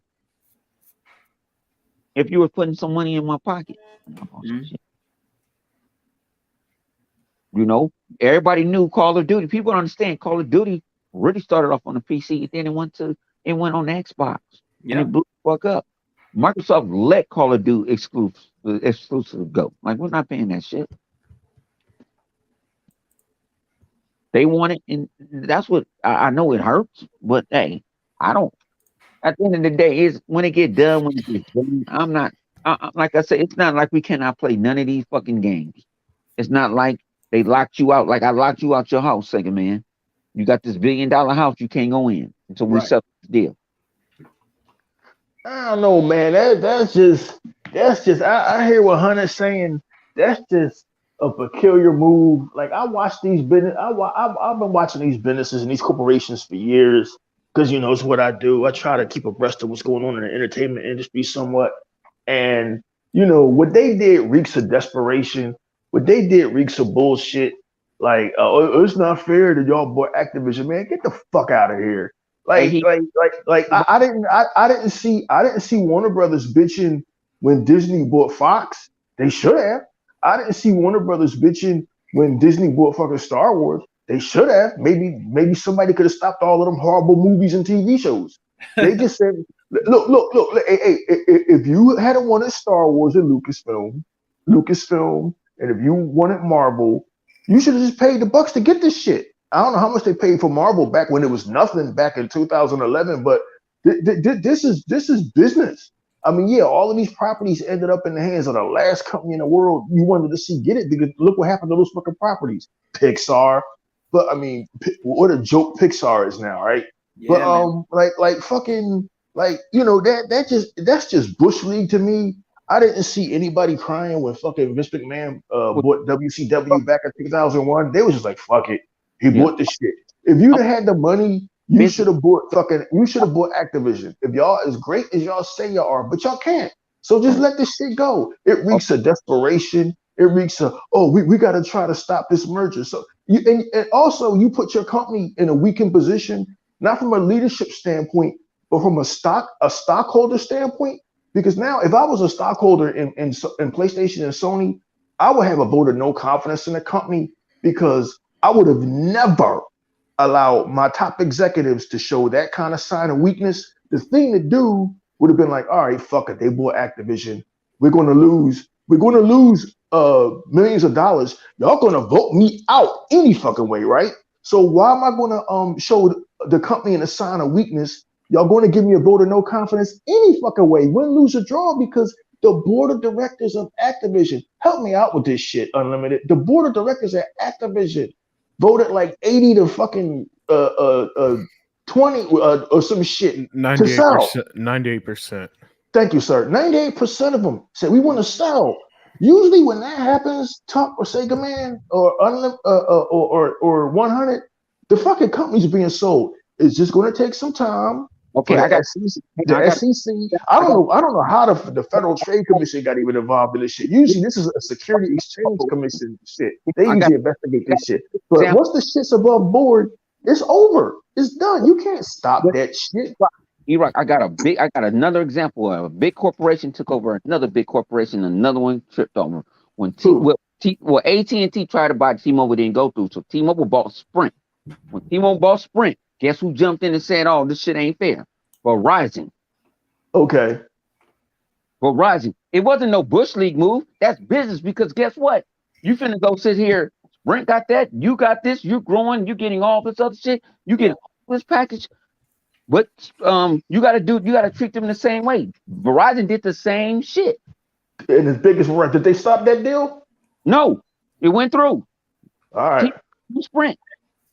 Well, I mean, it's as old as time. It's just that's just a Bush League dealings, but companies do it. I work for a law firm. E-Rock, say if you did have kids, right? I don't know if you do it or not. Say you had kids, right? And you got invested in doctors so much money. We will go after you. We'll go after you and your ground and your kids and whoever's living to get that money. That's Bush League to me. Oh yeah, yeah. But that's what the company I kind of work for. That's what we do. That we do that type of law firm too. Like if you owe somebody passed, you owe some money, and you didn't do this and that, we go start auctioning off your affairs. We'll go take over judgments. And you think that's real fucked up. But at the end of it, when I was told, when we was talking about it, when I first heard about it, they said, no, that's straight business. We don't want to do it. Well, how the fuck do you think we live? This is what we built our company off of. Yeah. Yes, well, it's just weird. Maybe we live in different times now, man. But back in the day, when companies, come on, E-Rock. You know we live in a different time. People saying snitching is cool. when companies fucked up, they kind of closed down with dignity. Like WCW kind of said, "Fuck it, we going out with dignity." Like they literally had their last show. And one of the McMahons just showed the fuck up there and shit. I mean, they knew he was coming, but like everybody was like, well, this is the end. When Sega of America closed, they kind of went out with some fucking dignity. They didn't go around crying to everybody about how shit was unfair. The Sega Japan screwed us over, blah, blah, blah. You never heard any of that shit. I mean, Bernie Stolar and them kind of went out with some dignity. Yeah. Like, have some fucking dignity. Y'all did this to yourselves. Y'all thought that it was more important to do timed exclusivity than to invest your money in a game service. Y'all thought that $70 games and here's what really killed y'all. Y'all thought that fucking counting boxes sold was more important than investing in technology, investing in your servers, and investing in a gaming service. It's not Xbox's fault that Phil restructured that company into profitability. And now y'all sitting here worried about losing Call of Duty? Yeah. Fucking Horizon Zero Dawn and God of War should offset that hundreds of billions of dollars lost, shouldn't it? Yeah, but E-Rock, you said you're in the business. It was CES this week, right? What's two of the big? You breaking up? Oh, shit, he dropped. But yeah, I mean, what Phil did for Xbox is phenomenal, man. It's phenomenal, man. They can't rebuttal. They can't battle us, man. They really can't, man. And the thing is, we watched him do it. I mean, I didn't understand what he was doing. I don't know if y'all did. Maybe y'all did or didn't. I somewhat did, yeah. I didn't understand what the fuck he was doing from 2016 to 18. It looked kind of bad at the time, like fucking Scalebound, fuck Scalebound, but that's all we heard. Scalebound cancel. I didn't give a shit about it, but what was that? Lionhead Studios closed down. Crackdown 3 wasn't looking good. It was nothing but bad news. And then Game Pass came, and all of a sudden shit started turning around, and he made the announcement that games was going on PC, and see guys, Xbox is going out of business. And here we are, just not even really 7 years later. And this company is fucking, they're beyond profitability. They're in the black. I mean, they're the market leaders. Yep. Yeah. Exactly. And look, back in 2016, this would happen in 2016 when they announced Quantum Break went to PC and everybody lost their mind and Phil Spencer had to call out Fat Boy. Look, man, I played Quantum Break. It came out that April. I played Quantum Break and I said, you know what? The game being on PC at the same time as being on Xbox had zero impact on my enjoyment. I loved the game whether it was on PC or not. the fact, so I was cool with it. You know, and for me, Iraq, I've never been overreactionary in general. So you know, whenever the world gets wild up, in this case the gaming world, I just sit back and like, let's just wait things out, because That's smart. yeah, because a lot of times that's just kind of how you got to play it, man. Especially with stuff like this, right? So I've been very pro Xbox pretty much since I got back into gaming, for a reason. And there's a reason why I went with the Xbox One, even at the time when people hated it over the PS4, never fell for the smoke and mirrors. Yeah. You know what I'm saying? Because I could have easily, because look, I didn't jump from the 360 to the Xbox One day one like a lot of people did. I didn't do what Hebot did. You know what I'm saying? How he has connections to get everything day one. I didn't get my Xbox One until like the end of 2015 or something like that, super late in that year, right? So I could have easily fell for the narratives of the PlayStation 4, the PlayStation 4. I didn't loved it, but I saw games like Sunset Overdrive and Quantum Break. I'm like, well, the fuck do I care to play for Uncharted? I didn't like that shit on PlayStation 3. The fuck do I care about Uncharted 3? I think that's the one, or Uncharted 4, whichever one was coming out on PlayStation around the same time as those games, right?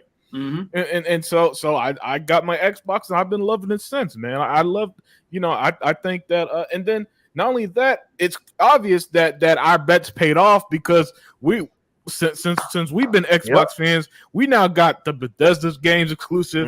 We about to have exclusive Activision games. We know for certain Xbox ain't going nowhere anytime soon. Nope. You know what I'm saying? You know, we don't got to do mental gymnastics. Right, do mental gymnastics over fucking video games. Like, well, the sales 30 million sales or some shit Sony said this week. We ain't got a hashtag Elizabeth Warren in our tweets. Yeah, shit man. Like that. Yeah, we don't got to ask Elon Musk or world leaders to save our brand. You know what I'm saying? Everything's just it's so good and peaceful on Xbox that at this point, if you an Xbox dude and you unhappy, then listen. My new thing for 2023, E-Rock and Sega Man said, I can't help you. If you ain't happy with gaming, I can't help you. Beautiful. It's that simple. You know what I'm saying? Because my days, I spent 2020, from the years of 2020 to 2022, I spent those 2 years telling them time after time, E-Rock, gaming is great, this, and that. It's 2023, baby. If y'all don't like gaming, hey, I ain't preaching to you no more. You know what I'm saying? I'll just do my thing and keeping it going. Because you're 100% right, and you and I, man. I love you. Your message has been the same basically since I met you. But you and I and Sega Man since 2020, we saw Xbox just leverage themselves out the ass. Yeah. But so have the haters, and that's what's fucking with them. Unlimited. That all that shit is over here now. Elder Scrolls, Starfield. They still wouldn't start. They still thinking Starfield's coming to PlayStation. Yeah. For some reason, sometimes I feel for Phil Spencer, man. It's got to be annoying being asked the same 3 questions every fucking week. When is Starfield coming to PlayStation? When is Call of Duty going to PlayStation? Damn. Well, you know, he gets asked the same questions in every interview. I swear. Why they keep thinking that Unlimited? Starfield's not going over there, bro. Yeah, I have no clue, man. I've never seen the gaming community just not accept reality this hard ever. You know what I'm saying? When Sega stopped making consoles, I didn't see G4 TV they were GameStop TV back in 2001 saying shit like, hey Sega, when is your next console? You sure you get rid of the Dreamcast? You didn't see none of that shit. Everybody accepted it, praised the PlayStation 2, and moved on. Right? Hella praised it. Yeah, you got that right. Overly praised it, man. But with this, man, it's like I don't know. I swear they think. I don't understand this. I think at their core, Sega, man, they think that if they ask Phil Spencer enough, he's going to change his mind all of a sudden. Which, guys, that's not how this shit work. You do know that, right? You do know he didn't. You do know he didn't spend $7.5 billion for the status quo. You do realize that. Same thing with the Activision shit. You do know they're not dropping $70 billion for the status quo. You do realize that, right? Yeah. If you don't realize that, then I don't know where you've been. You know what I'm saying? They don't realize that, man. They don't realize that at all. They're scared shitless of the optics, and the optics are because we follow this shit, so some differently than others, and we all got different takes. But they're scared of the optics, and the optics are Call of Duty is coming to Game Pass. Mm-hmm. Why then should I buy it for $70 on PlayStation? Those are the optics. Yeah. And forget about all the other 40 IPs that Activision got. Those are the optics. Yeah. So, and it's okay to disagree on shit.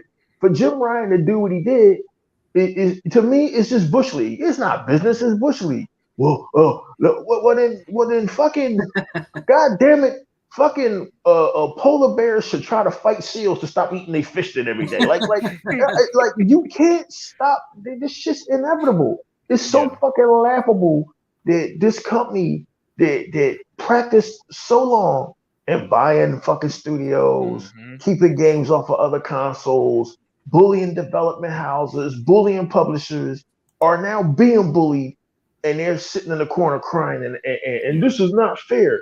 It's so fucking ridiculous. Like, I couldn't be in charge of Sony because I would sit down with the board of directors and like, look, y'all gonna replace me tomorrow, but I got some news for y'all. Just take your fucking ass whipping like men, like every other company did, like Sega did, like every other company. Just take your ass, like Disney did back in the 80s before Michael Eisner took over and turned that company around. Just take your ass whipping like fucking men. This is what they needed. This is what they need to do. This is what they need to do. Prepare for a sell. Just prepare for the sell at this point. Because you're not winning this fight. All right, you're not beating one of the 3 biggest companies on the fucking planet. That's just not going to happen. You know what I'm saying? You're already behind on all metrics that matter, like this engagement, services, and stuff like that. Your 3 exclusives a year doesn't touch the 60 games coming day one to Game Pass this year. Real talk. There's nothing. Listen, there's nothing Spider-Man. If it's not delayed, there's nothing Spider-Man 2 is going to do that's going to compete with games like Starfield and Redfall and all that stuff day one on Game Pass, right? So you already lost, okay? You lost, which is fine. All right, you lost the war. You thought you won the battle in 2014 or whatever year y'all did that stupid bill. You lost the war. Cool. You put up a good fight. Let's just call it a day. Start and prepare for that sale because that's the best you're gonna do. Because unless Amazon swoops up and take you up, you don't got the money to compete. You don't got anything to compete really. Because and then not only that, you're a poorly run company. And I came to this conclusion towards the end of last year, E-Rock, that they're just poorly run. When I see a company in 2022, 2023 spending money on timed exclusivity, when their big competitors is buying publishers, that tells me you're running a sinking ship. Yeah. All right. Yeah. Listen, man. While Microsoft is running these cruise ships that got people partying and going across the world, y'all running a sinking ship that's gonna barely make it out 5 foot from the docks. And worst of all, and here's the topper of all that, Sega, man. Nobody feels bad for them, because I don't. Yeah, because they spent the last 3 decades pretty much treating everybody. They not only did they treat other people in the industry like shit, they cultivated a fan base that treats you like shit just because you don't like their brand. You know what I'm saying? I'll say this: I've never went to a PlayStation channel just to talk shit. They do that shit all the time to us. You know what I'm saying? Just little stuff like that, and that's just the tip of the iceberg with the nonsense they do. So really, that's why I'm saying, man, 2023, I'm calling it right now. It's the year of celebration for Xbox fans. Yeah, I'm with you. That's so for the next 12 months, Xbox fans, let's just kick back. When we do these shows, man, let's just have a great time. Talk about the games, talk about whatever news come up, and enjoy it because it really ended in 2021, but January of last year was the icing on the cake that just proved definitively that this is over. It's been a year. It's been a year since then, and now Now listen, I did my victory lap, E-Rock. You know, now it's just at this point, you know, I'm really just waiting for the game releases. Basically, I just need my release dates, and I'm good. Yeah. Oh yeah, definitely. This was, I mean, really, we actually called this back in 2020 when Bethesda and ZeniMax was bought. Like, I mean, it's ridiculous for you to think, yeah, Spider-Man is the most popular video game character, the most popular character in the world. It's ridiculous for you to think that matters to the hundreds of millions of people who love Western RPGs and are waiting for Elder Scrolls. Yeah. Okay, that was the big takeaway from that deal. Other than Wolfenstein, other than Doom, other than all the other Bethesda properties, but the big takeaway was Elder Scrolls 6 is now Xbox exclusive. But the Activision deal was just the icing on the cake. That was just the end of it, man. Call of Duty coming to Game Pass is over. And he's right, man. We're doing a victory lap. And when I said about 35 minutes ago that I'm tired of this, not tired of hanging out with you guys or talking about video gaming, I'm tired of these people like Colin Moriarty and Paul Tassi and all these guys every day with their dumb shit. What's Xbox going to do? You know what it's like? It's like walking through a graveyard and a fucking a skeleton hand reaches up out of the grave and grabs you. You're not going to be scared. You're like, yo, motherfucker, what are you doing? Aren't you dead? That's how I feel. That's how I feel about the PlayStation fan base. Like, aren't you dead? Shouldn't you just fucking look, man, like fucking Two-Face told Batman and Batman Forever, have the good taste to die. At least have the decency to go away. How can we miss you if you never go away? And I just never see the Sega fan base. Sega, man, we went away. We went away. Yeah. We didn't sit around with fucking lit torches and signs. When Sega of America said we're not making any more Dreamcast, that was it. Yeah. There was no need to that was it. You know, we were all forced to buy a PlayStation 2, and man, how times have changed. 21 years later, how times have changed. And look who the leader of the industry is, and they can't stand that. But this whole Call of Duty shit has pushed them over the edge. Just fucking let this shit go, for God's sakes, man. Let this shit go. Because right now it's just getting monotonous. Every month is going to be the same shit while we enjoying gaming. They're going to be crying. They're going to be bitching.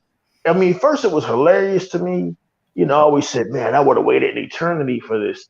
And now that it's happened, it's almost anticlimactic because I expected the PlayStation fan base to go out with some kind of dignity. No, Unlimited, they didn't do that. They didn't go out with any kind of dignity. It's kind of pathetic, the shit that they're doing.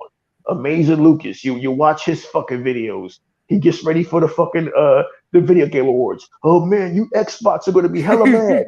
And then he ends up being the one being mad. Like you cannot script this shit anymore. You can't, like, this shit is crazy, guys.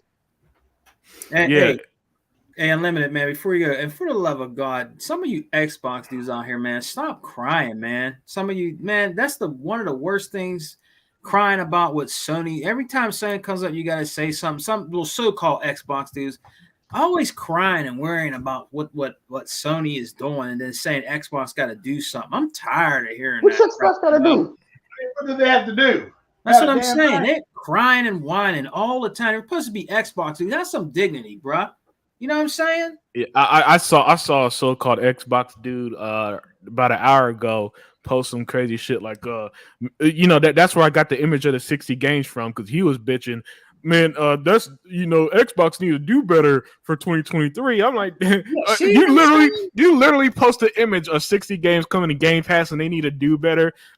I was like, some of you dudes, man. That's why I said what I said a few minutes ago. If y'all ain't happy, hey man, if y'all ain't happy, be my guest on that. I ain't trying to change your mind no more on none of that. I just find it funny how Xbox gives you everything and you still trying to ask for more. I've never seen anything like that, man. I've never seen a company give their fan base everything they asked for, man. Not even close. 60 games that our brother Unlimited showed, and they're crying about Xbox. What is Sony showing you then that makes you cry? What are they showing you? They're not showing you 60 games. So what are they showing you that's making you say Xbox needs to do more? And here's the funny thing. So at CES, Sony showed 3 games. And you know what those 3 games were, E-Rock and Sega Man? Spider-Man 2, Final Fantasy 16, and Hogwarts Legacy. 0, so not a single IP they own. One is a multi-plat going to be on Xbox anyway, right? And one they wasted money to make time exclusive on a dead company, and you wonder why I say that they're poorly run business. All while they're trying to push the failed VR gimmick that failed on the PlayStation 4 is going to fail again on the PlayStation 5 because it's going to be like $600 when they release. How does this not sound crazy to y'all? That this is the quote unquote. I don't consider Sony competition because while Microsoft gives you the best deal in gaming with the best service in gaming, and you could buy a Series S for $250, right? Sony's out here selling you $600 VR. Okay, so please, tell me why I should be scared of Sony in any shape or form. Right, man. I agree too, man. A 600. Listen to what Unlimited just said, E-Rock and Tuck. $600, man. You can have the most powerful console in the world that comes with maybe a month or 3 months of Ultimate Game Pass. You get more for your money with that system, and yet you're going to get a VR that is $600. It doesn't come with nothing, man. Yeah. And here's the thing, you know, earlier today, E-Rock was talking about how he posted how people were canceling pre-orders for the Xbox One version of Hogwarts Legacy, and saying that, you know, last gen needs to die. And I agree with them. And I think it's Sony's fault, the reason why it's not dying, because not only is Sony supporting the PlayStation 4 to like 2027, Sega Man, which is going to be this whole gen basically, they're still producing PlayStation 4 consoles. Xbox stopped producing Xbox One consoles in 2020. Yeah. So who's holding back gaming? Yeah, exactly. And here's another bit of proof to add to what I just said. Street Fighter 6 coming to Xbox Series X, S, and X. Not going to the Xbox One. It is, however, going to the PlayStation 4. Again, holding back gaming. You know what I'm saying? So the point is, man. Sony this year, you know, we see now that they don't got their smoke and mirror games like Horizon and all that shit coming out, people are really going to see how terrible this console is this year. Yeah, and I think it's going to be like a Armageddon levels brought upon them this year, Sega Man. When because they don't got shit, man. They don't got nothing. Well, no, you know what that means? That means that Colin Moriarty and them will be working overtime to try to make shit seem like they just showed an announcement for Wolverine. What you got, Xbox? Xbox dropped 20 games that week. Yeah. Like, they just showed Wolverine. What's up? Yo, man, this is the cult mentality. The only way you could kill a cult is to kill a cult leader. And when that company finally goes out of business, which they are going to, I will be so happy that we could get back to enjoying fucking gaming again. I'm enjoying gaming now, but it's just, man, like, just go away. Yeah, it's going to be a breath of fresh air without that nonsense that surrounds it, where you could just enjoy your games, man. You could just put up gameplay and nobody, you know, throws racist comments at E-Rock or say crazy nonsense to me and all this other shit, man, or fuck with Hebot. That's just going to be great. Yep, we got like the games that great games coming out. You know, we got you know, the Hogwarts game is coming out. We have the Assassin's Creed that you guys are waiting to play. Just all kind of games coming out, man. Yeah, Suicide Squad comes out in May. Hogwarts in February. Redfall is going to be coming out in May. I was reading today. Oh, okay. When does Atomic Heart come out? Atomic Heart, I don't remember, but I think February. April? Oh, February. Okay. Yeah, it's either February. My gut's telling me February though. February. Okay. Yeah, Starfield is going to come out before Redfall, so that should be soon too. This year is unbelievably stacked, right? So anybody, February 21st for Atomic Heart. I thought is it was it? coming up. Yeah, Okay. yeah, and that's day one on Game Pass too. Yeah. Oh yeah, I already have it. Yeah. Yep. Yeah. Stalker 2 doesn't have a release date, but that should be coming out this year. I cannot wait to play that game. Yeah, that looks fantastic, man. Running on that Unreal Engine 5. I cannot wait to play that. It's gonna have some ray tracing in it, I bet. Mm-hmm. Yeah, so this year is words cannot explain how great this year is going to be for gaming, man. It really doesn't. So I just don't see how there's room for negativity anymore. I just don't see it. There'll be room for it because it's Xbox is winning and they're not. Yeah. PlayStation's not the center of attention no more, so there'll be room for it. I could be wrong, but I think every month in 2023, there's a new IP coming out on Xbox because a lot of the new IPs are from ID at Xbox, and they look good, like replaced. Some of these games look fucking great, man. Yeah, because we just tend to think of the big guns like Starfield, Redfall. My number one, I guess, indie or ID game is Ravenlock, man. Hell yeah.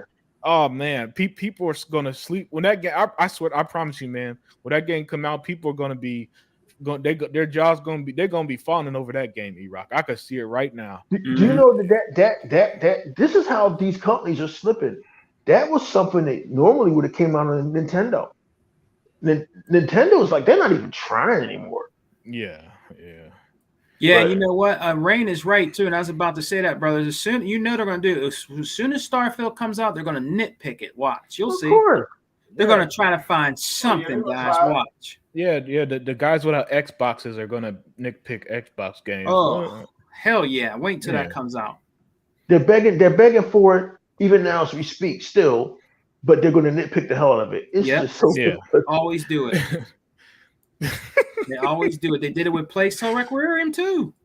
It's amazing how they could, in one hand, port back for a game, and on the other hand, hate it so much. Isn't that what kids do? Like in fucking elementary school, Jenny, I like you. Will you go out with me? No, I'm dating Bill. Well, fuck you, Jenny. That's what little kids do, man. These are grown men. Yep. They ain't grown men. Oh my man. Children. Well, children, hey man, I play this E-Rock. Whenever you want to start to bickering and bitching about little stuff, to me you're still a kid. Mm-hmm. I mean, to me you're still a little kid. Now when it comes down to like major stuff, that's a whole lot different issue. But when nitpick stuff, man, you ain't never a damn kid. Mm-hmm. I mean, all the people who's out there nitpicking about what Microsoft was doing with the Xbox, and they always say, well, we're going to talk about how Xbox need to catch up with Sony. Okay, that's funny. The last time I checked, Sony is bickering about an acquisition of Call of Duty, just that one game. Yeah. Just that one game. They're not interested in any other game but just that one game. And that's one thing I don't get. Just because one game? Because it's their bread and butter. Yeah, I mean, and then when you hear about 17% of their profit, I said, yeah, I can see why. And they don't want to come to the Game Pass, like you said, E-Rock. If you give people a choice to either get on the Game Pass, either pay the $70 out front, what people going to do? People gonna usually just gonna go to they're gonna go the cheaper route. And I don't feel. Listen, again, I have no sympathy for Sony because when Marvel got Netflix, no, I'm sorry, when Disney got Marvel and they pulled their shows off Netflix didn't cry. They just started producing their own shows. That's right. That's right. They just produced their own shows, man, and now they got so much. Now they got endless content, Too much fucking content. Yeah. Now Sony. Now to be fair, it's not exactly apples to apples here. Sony can't make a multiplayer game as big as a Halo or Call of Duty, but that's their own fault. You know what I'm saying? It's your fault, Sony, for creating an audience to hate They hate anything that isn't a third-person single-player game. Yeah. You know what I'm saying? It's your fault for years now, damn near a decade plus of what is it? Lying to an audience that only AAA matters, right? And now all this shit is biting you in the ass because now the competitor who's always had a bigger wallet than you is using it, and now they got everything. They got everything under the sun. Unlimited, so beautifully put. It's Sony's fault that y'all bought Insomniac, right? Mhm. Basically for Horror on the Street money. Insomniac, who, if I'm correct, made Resistance: The Fall of Man. Mm-hmm. So they know how to make a shooter. But Yep. nope, you got them locked into making fucking Spider-Man. Yeah. That's all they're going to be doing is Spider-Man. It's your fault y'all don't have a shooter that's comparable to fucking Call of Duty. Y'all had SOCOM Navy SEALs once. Yep. They don't have It the was money popular too. to take any risks on any new intellectual properties. So they're going to stick to their bread and butter: Spider-Man, God of War, Gran Turismo, and Horizon Zero Dawn. It's not anybody's fault that Xbox fucking built up a war chest from 2014 to 18 while y'all were laughing at them, right? Making fun of them. Built up this war chest, and now they basically can just buy anything they want. They could have bought whatever they wanted then, but I mean, I don't know what the hell happened to Mike. I never seen a turnaround like this. I never seen a company leverage themselves for 30 years. Mm-hmm. So when are the games coming out? It don't matter when the fuck they're coming out. They already came out. Listen, why do people pretend 2021 never happened? Exactly. Yep. Why do people pretend Turn them out. that after game releases on Xbox, they don't, people act like a game isn't supported on Xbox anymore. Fucking State of Decay 2 is still supported by Xbox right now. Yep. So when I see people say when the game's coming, they've been here. We know that- other Zeke and T Reaper are still playing Halo. We know this. Yeah, Flight Simulator had the what's that movie with Tom? Top Gun Maverick. Yeah, that's right. The Top Gun Mavericks crossover. Like I said, State of Decay 2 had content. Never stops updating. Yeah, Sea of Thieves is like on season 56 of content. You know, so please stop this whole when are the games coming? They've been coming. Last year, and then last year, as E-Rock said, we had like 4 new IPs from Xbox, including games like Grounded and High on Life and all that stuff. You know what I'm saying? This year it's going to be even more. So you know, when people try to pull this where the games, they're gonna try that shit again too after Starfield release and pretend that's not going to be played for 2 decades like Skyrim has been played since it was released. You know what I'm saying? And it's going to be another lie. And how do you know it's a lie? Because when the numbers come out and Microsoft once again makes way more money than Sony and all this other stuff, it's just going to be more proof in the pudding that, hey, Unlimited was right. And somehow the game with quote unquote no consoles seem to have unlimited content.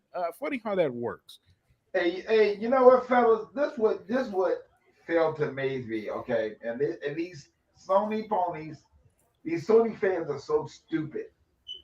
Okay, did you notice that every damn time, like I went to the Best Buy the other doggone day, and you know, me and this guy, you know, we was over in the Xbox section, and we hear these people in the PS5 section talk about what's the name of the game that's coming out? The latest,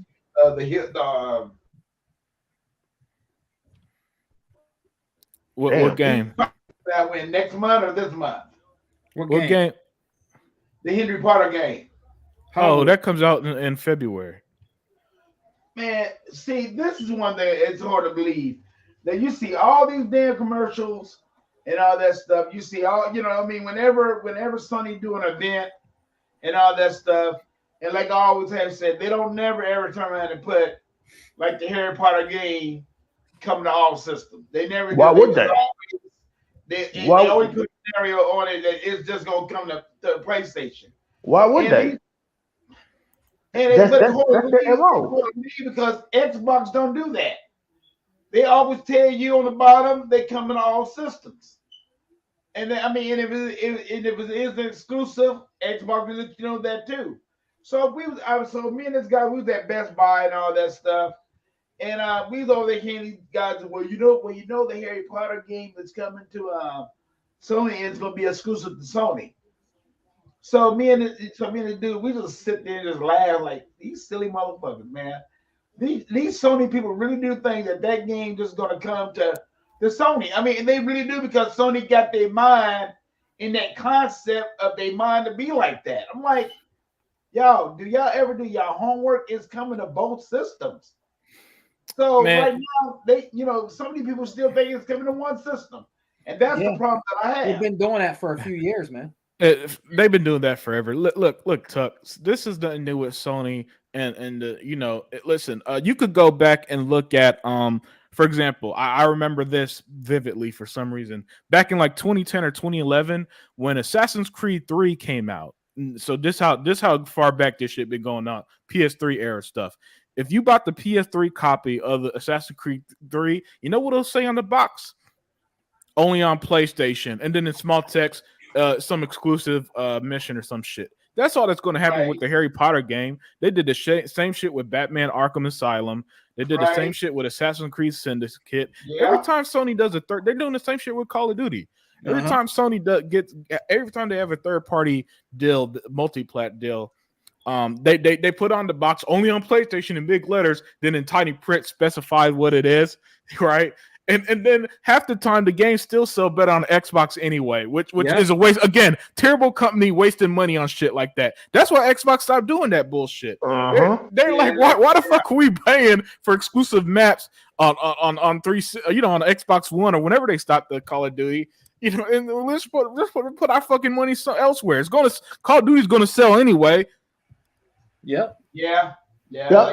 What you said for the longest time, I heard guys like Kid Smooth and formerly neutral gamers always say, "Man, Xbox needs to spend more money on marketing. Look what Sony does." And you do. You see a lot of Sony commercials on television. You do. That's where all their money is going. All their money is going into marketing.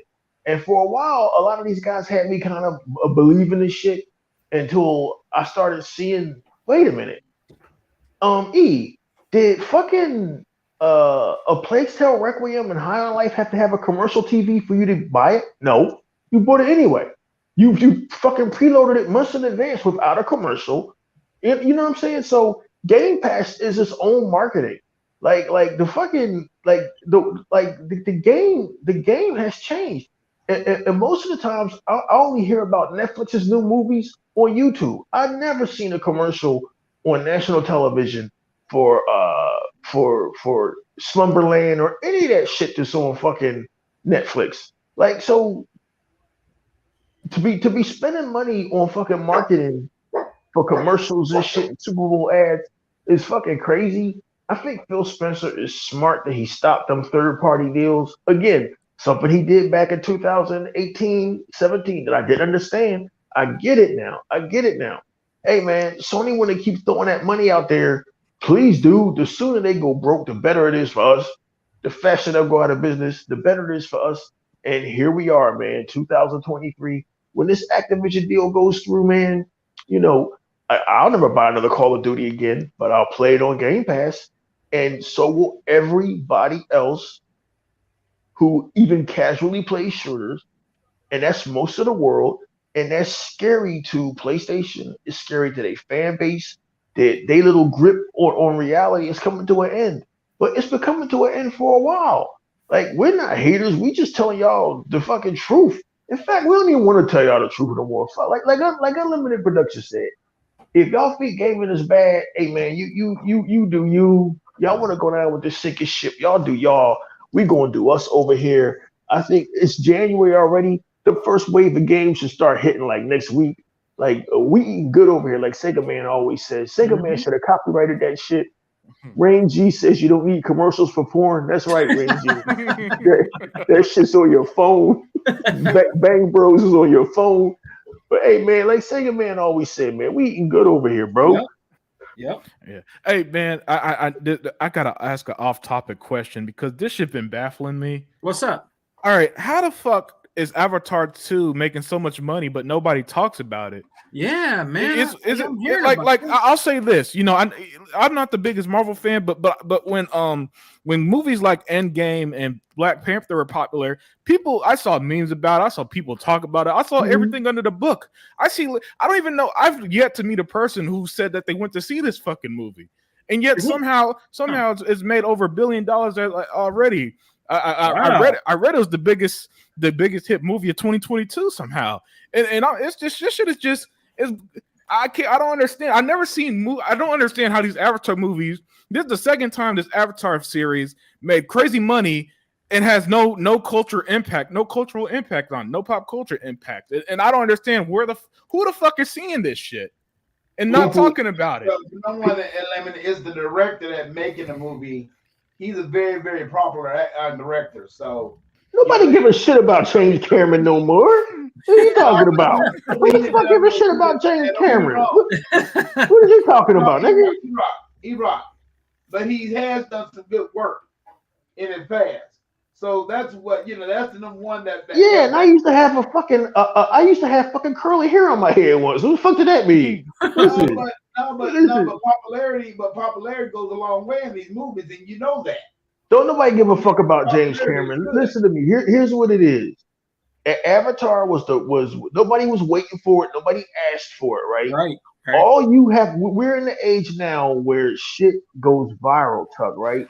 And all you got to do is tell people every day on Good Morning America, Channel 3 News, ABC News, the Drew Barrymore show, that Avatar 2 is out. Yeah. It's a big movie. You got to go see it. The graphics, right?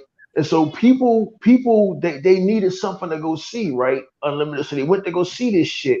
But like, here's the thing. Like the movie, I think would do big. If it did, it had to have released in China to make this kind of money. Mm-hmm. It released in China because it had nothing offensive in it. No gay shit. I'm not defending it. I didn't go see the blue people the first time. And if one of y'all niggas gave me a free ticket to go see Avatar 2, I'd have been like, wow, man, you could have bought a game with that or sent me a bag of rice or some beans or some chitlins or some shit, right? I think the Chinese people went to go see it because it had no LGBTQ shit in it, no gay shit, no representation, no black people. They hate all of that shit, right? So they hate all that fucking shit. Especially the black people, especially the blacks. They don't want to see that shit. So it did good over in India, right? It did gangbusters over in India because the Indian people are the ones you always argue with on Instagram, telling you, oh, you don't understand how great a movie Thor: Love and Thunder is. So these motherfuckers' idea of entertainment is a dude in a fucking dashiki singing to another girl and the girl saying, Johnny, Johnny. That's their idea of entertainment over there. So Avatar did gangbusters over there in India, right? And over here in the United States, if you tell motherfuckers that something's big, they're going to buy into it. If you tell people that God of War is big, they're going to buy into it. If you tell people Avatar is big, they're going to buy into it. But believe it or not, that $1.9 billion or $2 billion eventually unlimited production represents a very small fraction of the movie-going audience. No, clearly, because I've never seen a movie, quote unquote, this big that has no impact. Well, I mean, no, listen, you listen. Even if you didn't know who Black Panther was until 2018, you at least saw the goofy shit like black people in dashikis or something. Oh my god, you had to see that shit. Yeah, you saw at least something. Same thing with Endgame in 2019. You know, you at least saw the snapping meme. You know, people snap their fingers or something. You at least saw something. You know what I'm saying? But with this, there's nothing. Listen, even people like my mom, who's just about as casual as could be, she'll occasionally go see some superhero shit, right? And she's never really been into it, right? So even she's like, what the fuck is Avatar 2?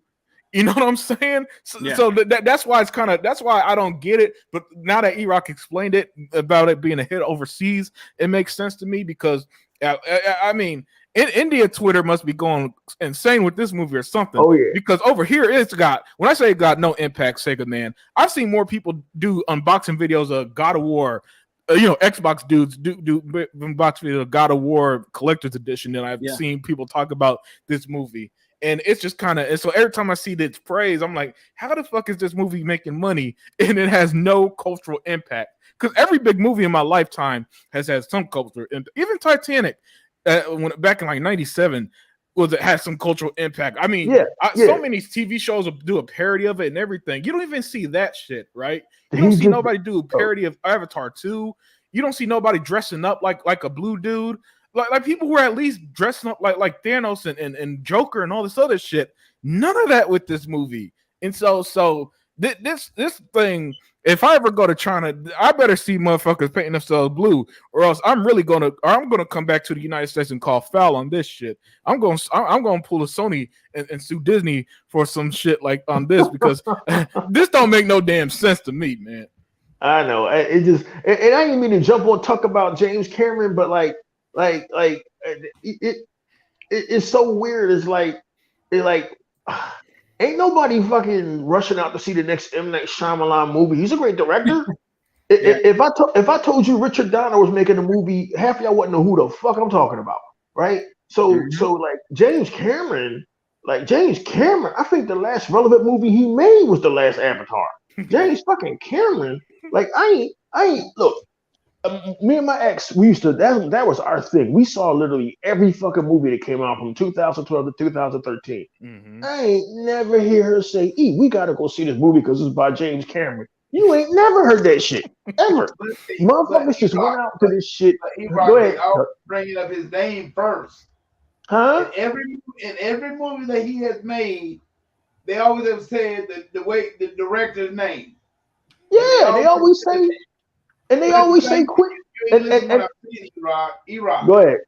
The man has made good movies. He has made good movies before this. And the thing that he is, but hey, I'm sorry, but that's what kind of world we living in. And it's just the fact that before the first Avatar movie, he haven't made a movie in 5 years. Yeah, so and it's been like 13 years, I guess, with this. But Tuck, like man, Tuck, man, ain't nobody going up me like, hey, man, you seen that new James Cameron movie? That's what I'm trying to. Look, Quentin Tarantino is one of the greatest directors in the world, and I don't think nobody's seen The Hateful Eight. I don't think it's 3 motherfuckers on this earth seen The Hateful Eight, right? Yeah. So people went to go see that shit because they saw the graphics. It's Avatar 2, and they wanted to be a part of something. Now, if we had the people in the audience right now, sir, could you tell us what Avatar 2 was about? Well, the people, the Na'vi was on this planet, and the white folks came back and tried to get the stuff, and it was a baby in it, and I think I saw a whale. I really can't tell you what the fuck happened. I was just in there for 2 hours. That's what the fuck this shit is. Yeah. I'm not knocking it. I'm just saying I understand Unlimited Productions' bewilderment with Avatar making. Yeah, I can understand that. I mean, with Avatar, talking about it and everything. But yeah, I mean, think about every big movie in your life. You know without a doubt that it had some cultural impact, even before the days of the fucking internet, when Batman '89 came out and there was Batman mania around America and all this shit, right? Think about every big movie in your life, Tuck. I've never seen a situation where this movie apparently makes $2 billion and nobody talks about it. I couldn't tell you a soul who went to see it. Nothing. I ain't seen not one review on Instagram. Nobody been in my feed. Like E-Rock, you do reviews. Can you do a review of Avatar? Man, they know better. Like they know better. Like ask me to review The Sound of Music, or I'm finally about to see Elvis and shit. Because I hear that was actually great. Yeah, that was a good movie. Yeah, everybody said that was great. You ain't gotta like Elvis to want to see a great fucking movie, but the fucking blue people, I didn't see the fucking first one. I didn't see it. So James Cameron, that's like who is it? They said Ridley Scott. Y'all probably don't know who Ridley Scott is. Yeah. Ridley Scott is supposed to be making a sequel to fucking to Gladiator. Why I don't know. And I'm like Ridley Scott, the same motherfucker who destroyed the Alien franchise, so nobody could follow off of him. not realizing that Disney was going to buy that shit, and they probably gonna make another Alien any goddamn way. Ridley fucking Scott name ain't shit no more. Ridley Scott. So like, I'm not jumping on Tuck. I'm just saying when he was like, like the movie, the people was going to see the movie because of James Cameron. That nigga that kept going down to find the Titanic even after the movie came out. Well, we found some new clues on the Titanic. We found out that when them motherfuckers drowned, they had their mouths open. Like, who gives a fuck? Like dude, like, can we please move past that shit, please, and move on to some other shit? But I think $2 billion or whatever. Hey, dude, I feel you. $2 billion, and now one person could tell you what. Tuck, did you see Avatar 2? No, heck no. I won't see it until it gets on video. Cause can't nobody tell me they've seen it, what the movie's about. They are perplexed. Like, yeah, man, I got to see Avatar 2. What's it about? Well, like, what did you just see? What's the plot of this shit? Well, the blue people and I know he said he saw it and he said it's more about. He said really the movies are more about family. He about too busy driving to watch movies. It's a lot about water, but he said it's more about family. Have family. Did he about watch it at a drive-in? He watched it on his phone in his cars and shit like that. Yeah. I remember back in was it 2010? This is back when the fucking smartphones was just taking off. Mm-hmm. And one of my exes, I just got the iPhone 3GS. I was so happy. And she had one of those Android phones, and they was literally giving away copies of Avatar if you buy the phone. So she was like, "Did you see Avatar?" I didn't. I said, "The blue people? No." This was back in 2010. Nobody gave a fuck about this shit, but it made money. I don't know. I can't figure this shit out, man. I don't know. Man, people here seen it and said that they didn't like it. Yeah. It's not really being talked about down here, and it's not being talked about down here, it isn't. The special effects. The first one, I don't think it's better than the first one. The special effects look weird. The people look flat. I don't know if y'all been watching this lately or even paying attention to this, but CGI now looks flat. It's not impressive anymore. I just saw this movie called Alita Battle Angel. It was enjoyable, but to me now CGI looks flat. It looks flat. That's why a lot of animators now are making movies out of stop motion puppets, like Pinocchio, which was actually good on Netflix. Mm-hmm. Jurassic Park didn't do shit. The last one, it just looks flat now. The human eye has caught up to the technology. Yes, yes. Now, like back in, you remember how big of a deal the first Jurassic Park was, seeing those and stuff like that. Or they how back people fucking dinosaurs, and we were like, "What?" Yeah, or how as a kid, how our minds were blown with the first Toy Story movie. Yeah, and now when every single animated film is an animated movie for kids, it don't have that luster anymore. For example, so stuff it's stuff like that. Stuff like that is like now. And hopefully it leads to artists using different techniques to get any type of practical or special effects, man. Because right now there is an issue. It's one of the things that turns me off with the Marvel movies, where everything just looks so fake, if you will.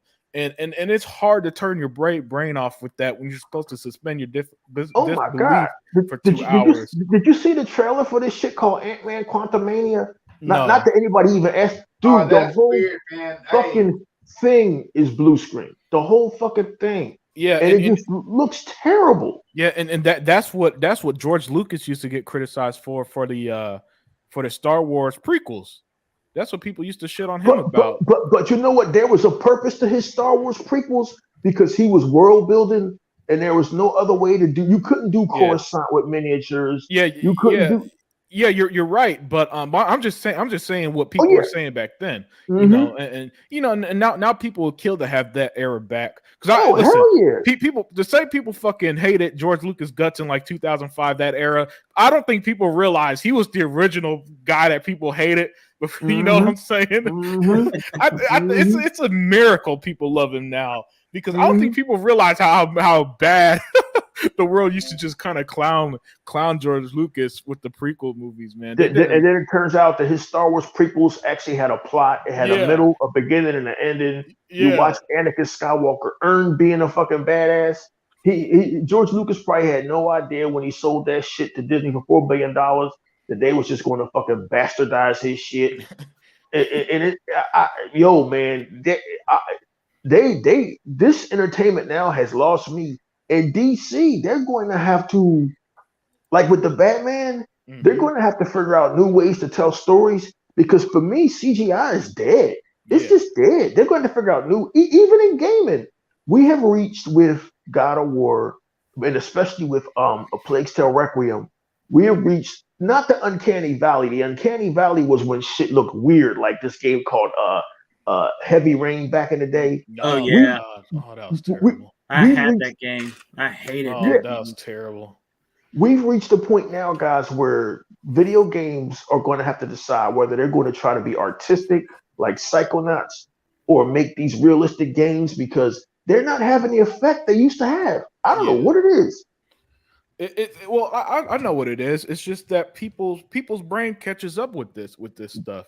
You know what I'm saying? At some point, listen. At some point, you could only make a game or a movie look so realistic, if you will, with literally nothing. You know what I'm saying? So computer generated images are always going to be that computer generated, and I don't think I think even when the next big technology boom hits in these mediums and something's going to blow our minds, it's going to blow our minds for 10 years, and then 20 years later after that comes out, people are going to be on podcasts having a discussion like, man, y'all remember the first time we saw virtual reality movies? Man, that shit look fake now, doesn't it? Because it's not, you know, and the human brain could tell, especially when that magic is blown for you. You know what I'm saying? It is like when I was a kid and they used to do these shows like show how the wrestlers do their moves, and it kind of kills the magic for wrestling. Like, that's how they do punches, and you can't see them stomping the mat when they punch anymore. It's shit like that's kind of how it is too. So this could actually be a good thing if you're like Microsoft and give the artists their freedom. But if you're gonna be like Disney and make it as robotic and bland as it is, it's gonna be a bad thing. So yeah, it's gonna be in the eye. Whoever runs these companies see things. If you're gonna go the artistic route, I think you're gonna be in for a pleasure with your Psychonauts of the world or High Off Lifes of the world, right? Or on the other end, you could be like Sony and just reproduce the same garbage over and over and over and over and over to the point that these single player third person games have no impact on people anymore because that's all they played for the last 15 years. That's right, and that's right, and that really has opened up a provocative topic that we probably need to continue another time on the Unlimited Truth. That have we reached an impasse with these games? I know to a lot of folks out here, especially the PlayStation audience, they love these third-person, over-the-shoulders, ultra realistic graphics, and there's more of them coming out, like Hellblade 2, right? Yeah. But here's the thing. I really do believe that A Plague's Tale Requiem is a fucking masterpiece. It is. It's an emotional masterpiece. It's a game everybody should play. But as great and as realistic as it is, there's something. And this is not me throwing shade at Asobo Studios or even the makers of God of War. Unlimited Production just says something that's brilliant. There's something so robotic about these games now. I don't know what it is. I can't put my finger on it. But then you have something like High on Life. It's like it came out of nowhere. Totally. Yeah, I could put my finger on it. Sorry to cut you off there. Oh no, go ahead. But here's what it is.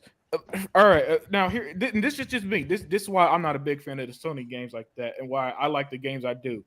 Imagine, if you will, you're playing a game and you're forced to walk slow. Is that fun to anybody?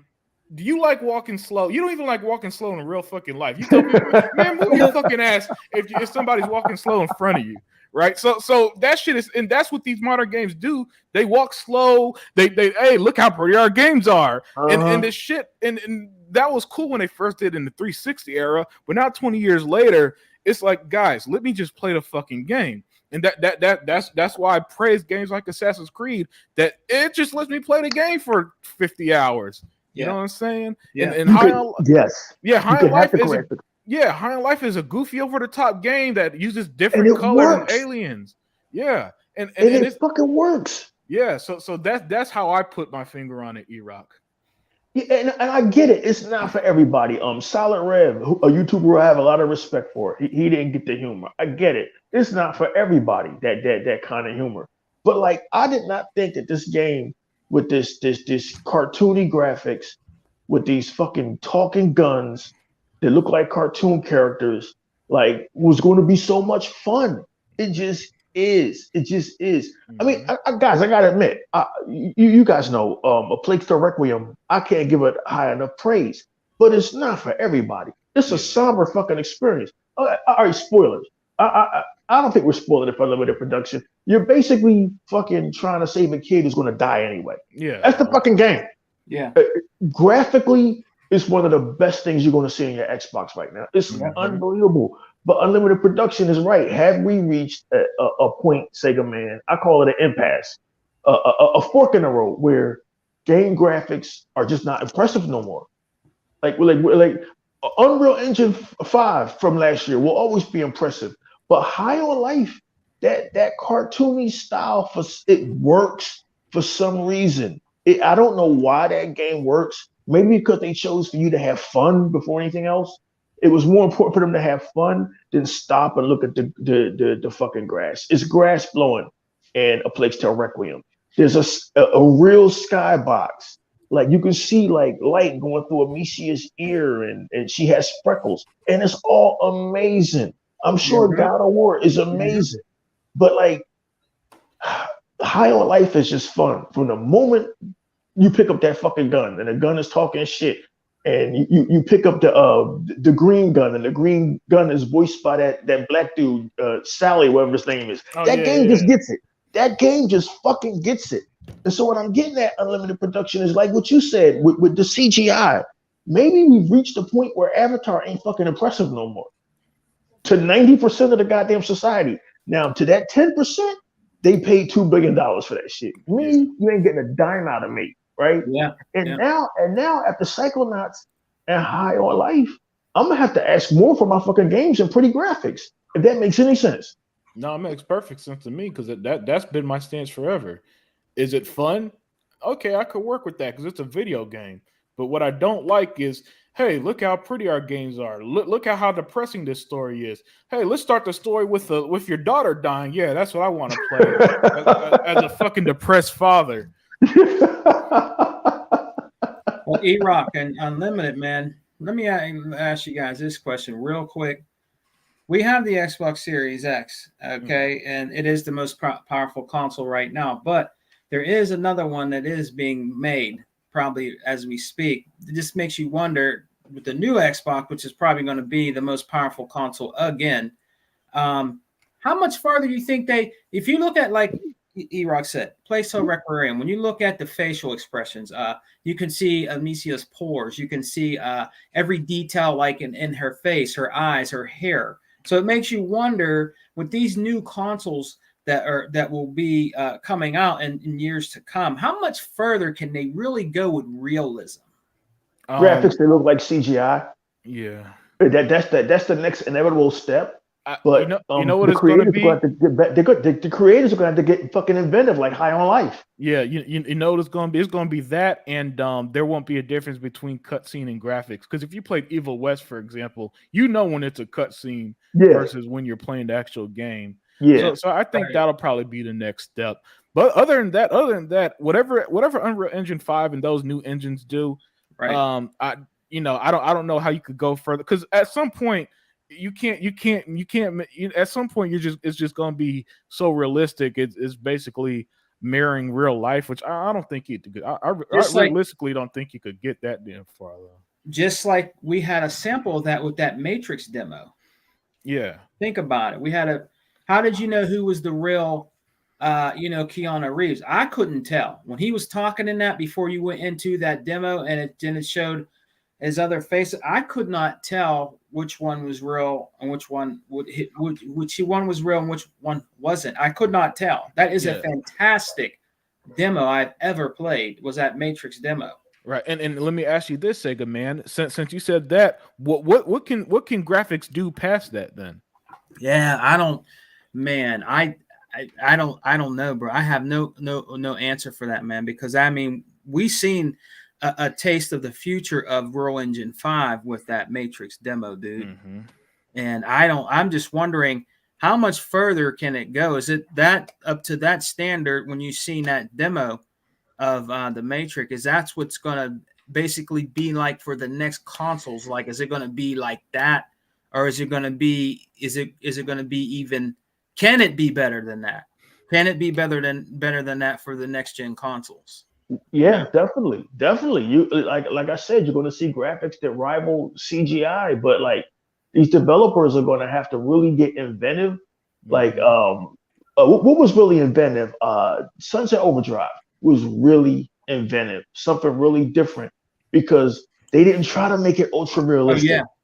It was tongue in cheek, and it was like over exaggerated, the characters, and High on Life was really over exaggerated. Yeah, and it just works. We're reaching that fork in the road now with racing games. You can have ultra realism. I don't think we'll ever get tired of that. I don't think there's nobody here that's going to say, "Man, I don't want a real ultra realistic fucking Forza." You're going to play the hell out of that shit. The next one's going to be a beast. Racing games, you either get Forza or Mario Kart. There's no in between. He's right. There's no in between. But it's just, I'm actually shocked at the lack of the lack of awareness of A Plague's Tale Requiem. And it could be the subject matter is too grim, which is why the reviewers tried to fucking bury it. Maybe they tried to bury it because they know it's better than God of War. But I mean, God of War is no better in this fucking storytelling. How many more gods can Kratos kill? Where's he off to next? Egypt? Kuwait? Where the fuck's he off to next? He's gonna be fighting the sun god Ra next. Hey, Assassin's Creed already did it, by the way, so they can't say that's original. That's right. So they got to go somewhere else with that. And I'm not knocking. I have nothing but love and affection for Asobo Studios and what they did. But it's amazing to me that High on Life, that ended up being the big banger on Game Pass. Oh yeah. That ended up being the big. Remember I told you guys that was going to be a sleeper. Did I not say that? Yeah, you did. But I couldn't predict this. There was no way. The game is silly. It's got crude humor. I mean, right out of the gate, they have you kill a kid. You know what? I get why it works, because in a world where everybody's so uptight and especially in comedy, nobody want to have fun. This game is just so fucking fun, and it's so proud of how funny and ridiculous it is. It even has a joke in it about there. I kid you not. There's a joke about it about having its review score knocked down and all this other stuff. It's so wonderfully self-aware and all this other stuff, man. And it's not like some stupid kiddie humor too, It's like an episode of South Park with good graphics or something. It actually has one of my all-time favorite horror movies in the game, which is called Demon Wind. And I tried to watch it, and I was getting frustrated because the guys kept talking in the movie theater while me and the gun were watching the movie. Oh yeah, what's with the demon? Like they kept talking, it was annoying me. I'm like, fuck, this is annoying me, man. But I watched it, and I watched the one with Tiny Tim. There's a horror movie in there with Tiny Tim. Damn. No shit. It's in the movie. I forgot what it's called, but I actually sat down with dude on the couch and I watched that whole movie with him. Damn, I just knew about the Denise Richards movie. I didn't know there was more of them in there. Yeah, there's the one with Tiny Tim in it. I forgot what it's called, E-Rock. You'll see. There's another one with Tiny Tim. Then there's one when you built the movie theater on any board that you choose. There's a movie called Demon Wind in there. It's a real cheesy horror movie that came out in I think the early 80s. I actually have it on VHS. It's put away, but I have it on VHS. But to get that on DVD or Blu-ray, it's very expensive because it's like a horror cheesy movie. For some reason, it's like skyrocketed in price. But yeah, it blew my mind, E-Rock, to see that, because I'm like, wow, man, this is crazy. This is like one of my all-time favorite cheesy horror movies, and it's in this goddamn game. It's crazy, man. It's real crazy, bro. I'm loving it, man. Yeah, that ended up being a nice surprise, but we're going to see in the next couple of years, gaming is going to have to get more creative, like High on Life or Sunset Overdrive, because there's only but so much of these hyper realistic games we can keep playing. Yeah. Range says Kratos will fight the AARP guys. Motherfuckers coming in on canes and walkers and shit. After you beat him, you get a free tote bag.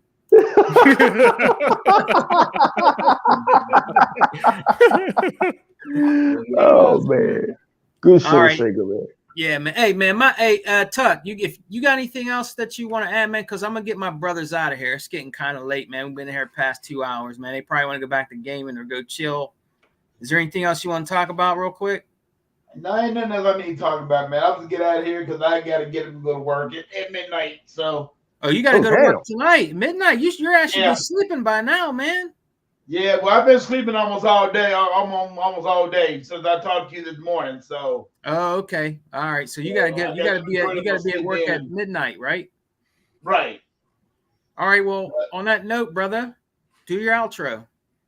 Everybody know my outro about now, man. I have to get out of here, man. I am tired. What, nigga? You ain't gonna do your outro? Nah, this is your boy DJ Tuckmaster, 785, the original Pony Killer. We always just tell the people the truth about gaming, whether they didn't want to hear it or not. It's a good group, a set of guys that we always like talking to, and we're doing the unlimited. We're doing the XL podcast tomorrow, right? Yep. Okay. So right now, I'm getting signed off, and I'll see y'all tomorrow. All right, brother. Take care, Tuck. I'll talk to you later. All right, Tuck, man. All right. All right, man. Hey, man, I want to thank Tuck, everybody coming. You know what I'm saying? Hunter, he bought for a second. You know what I mean? Was in here, T Reaper. Man, but it was a great show tonight, guys. Come and check us out tomorrow on our other podcast, the Exile Podcast, where it all started with my brother E-Rock. Unlimited, he bought not T Reaper, but he bought and Others Inc.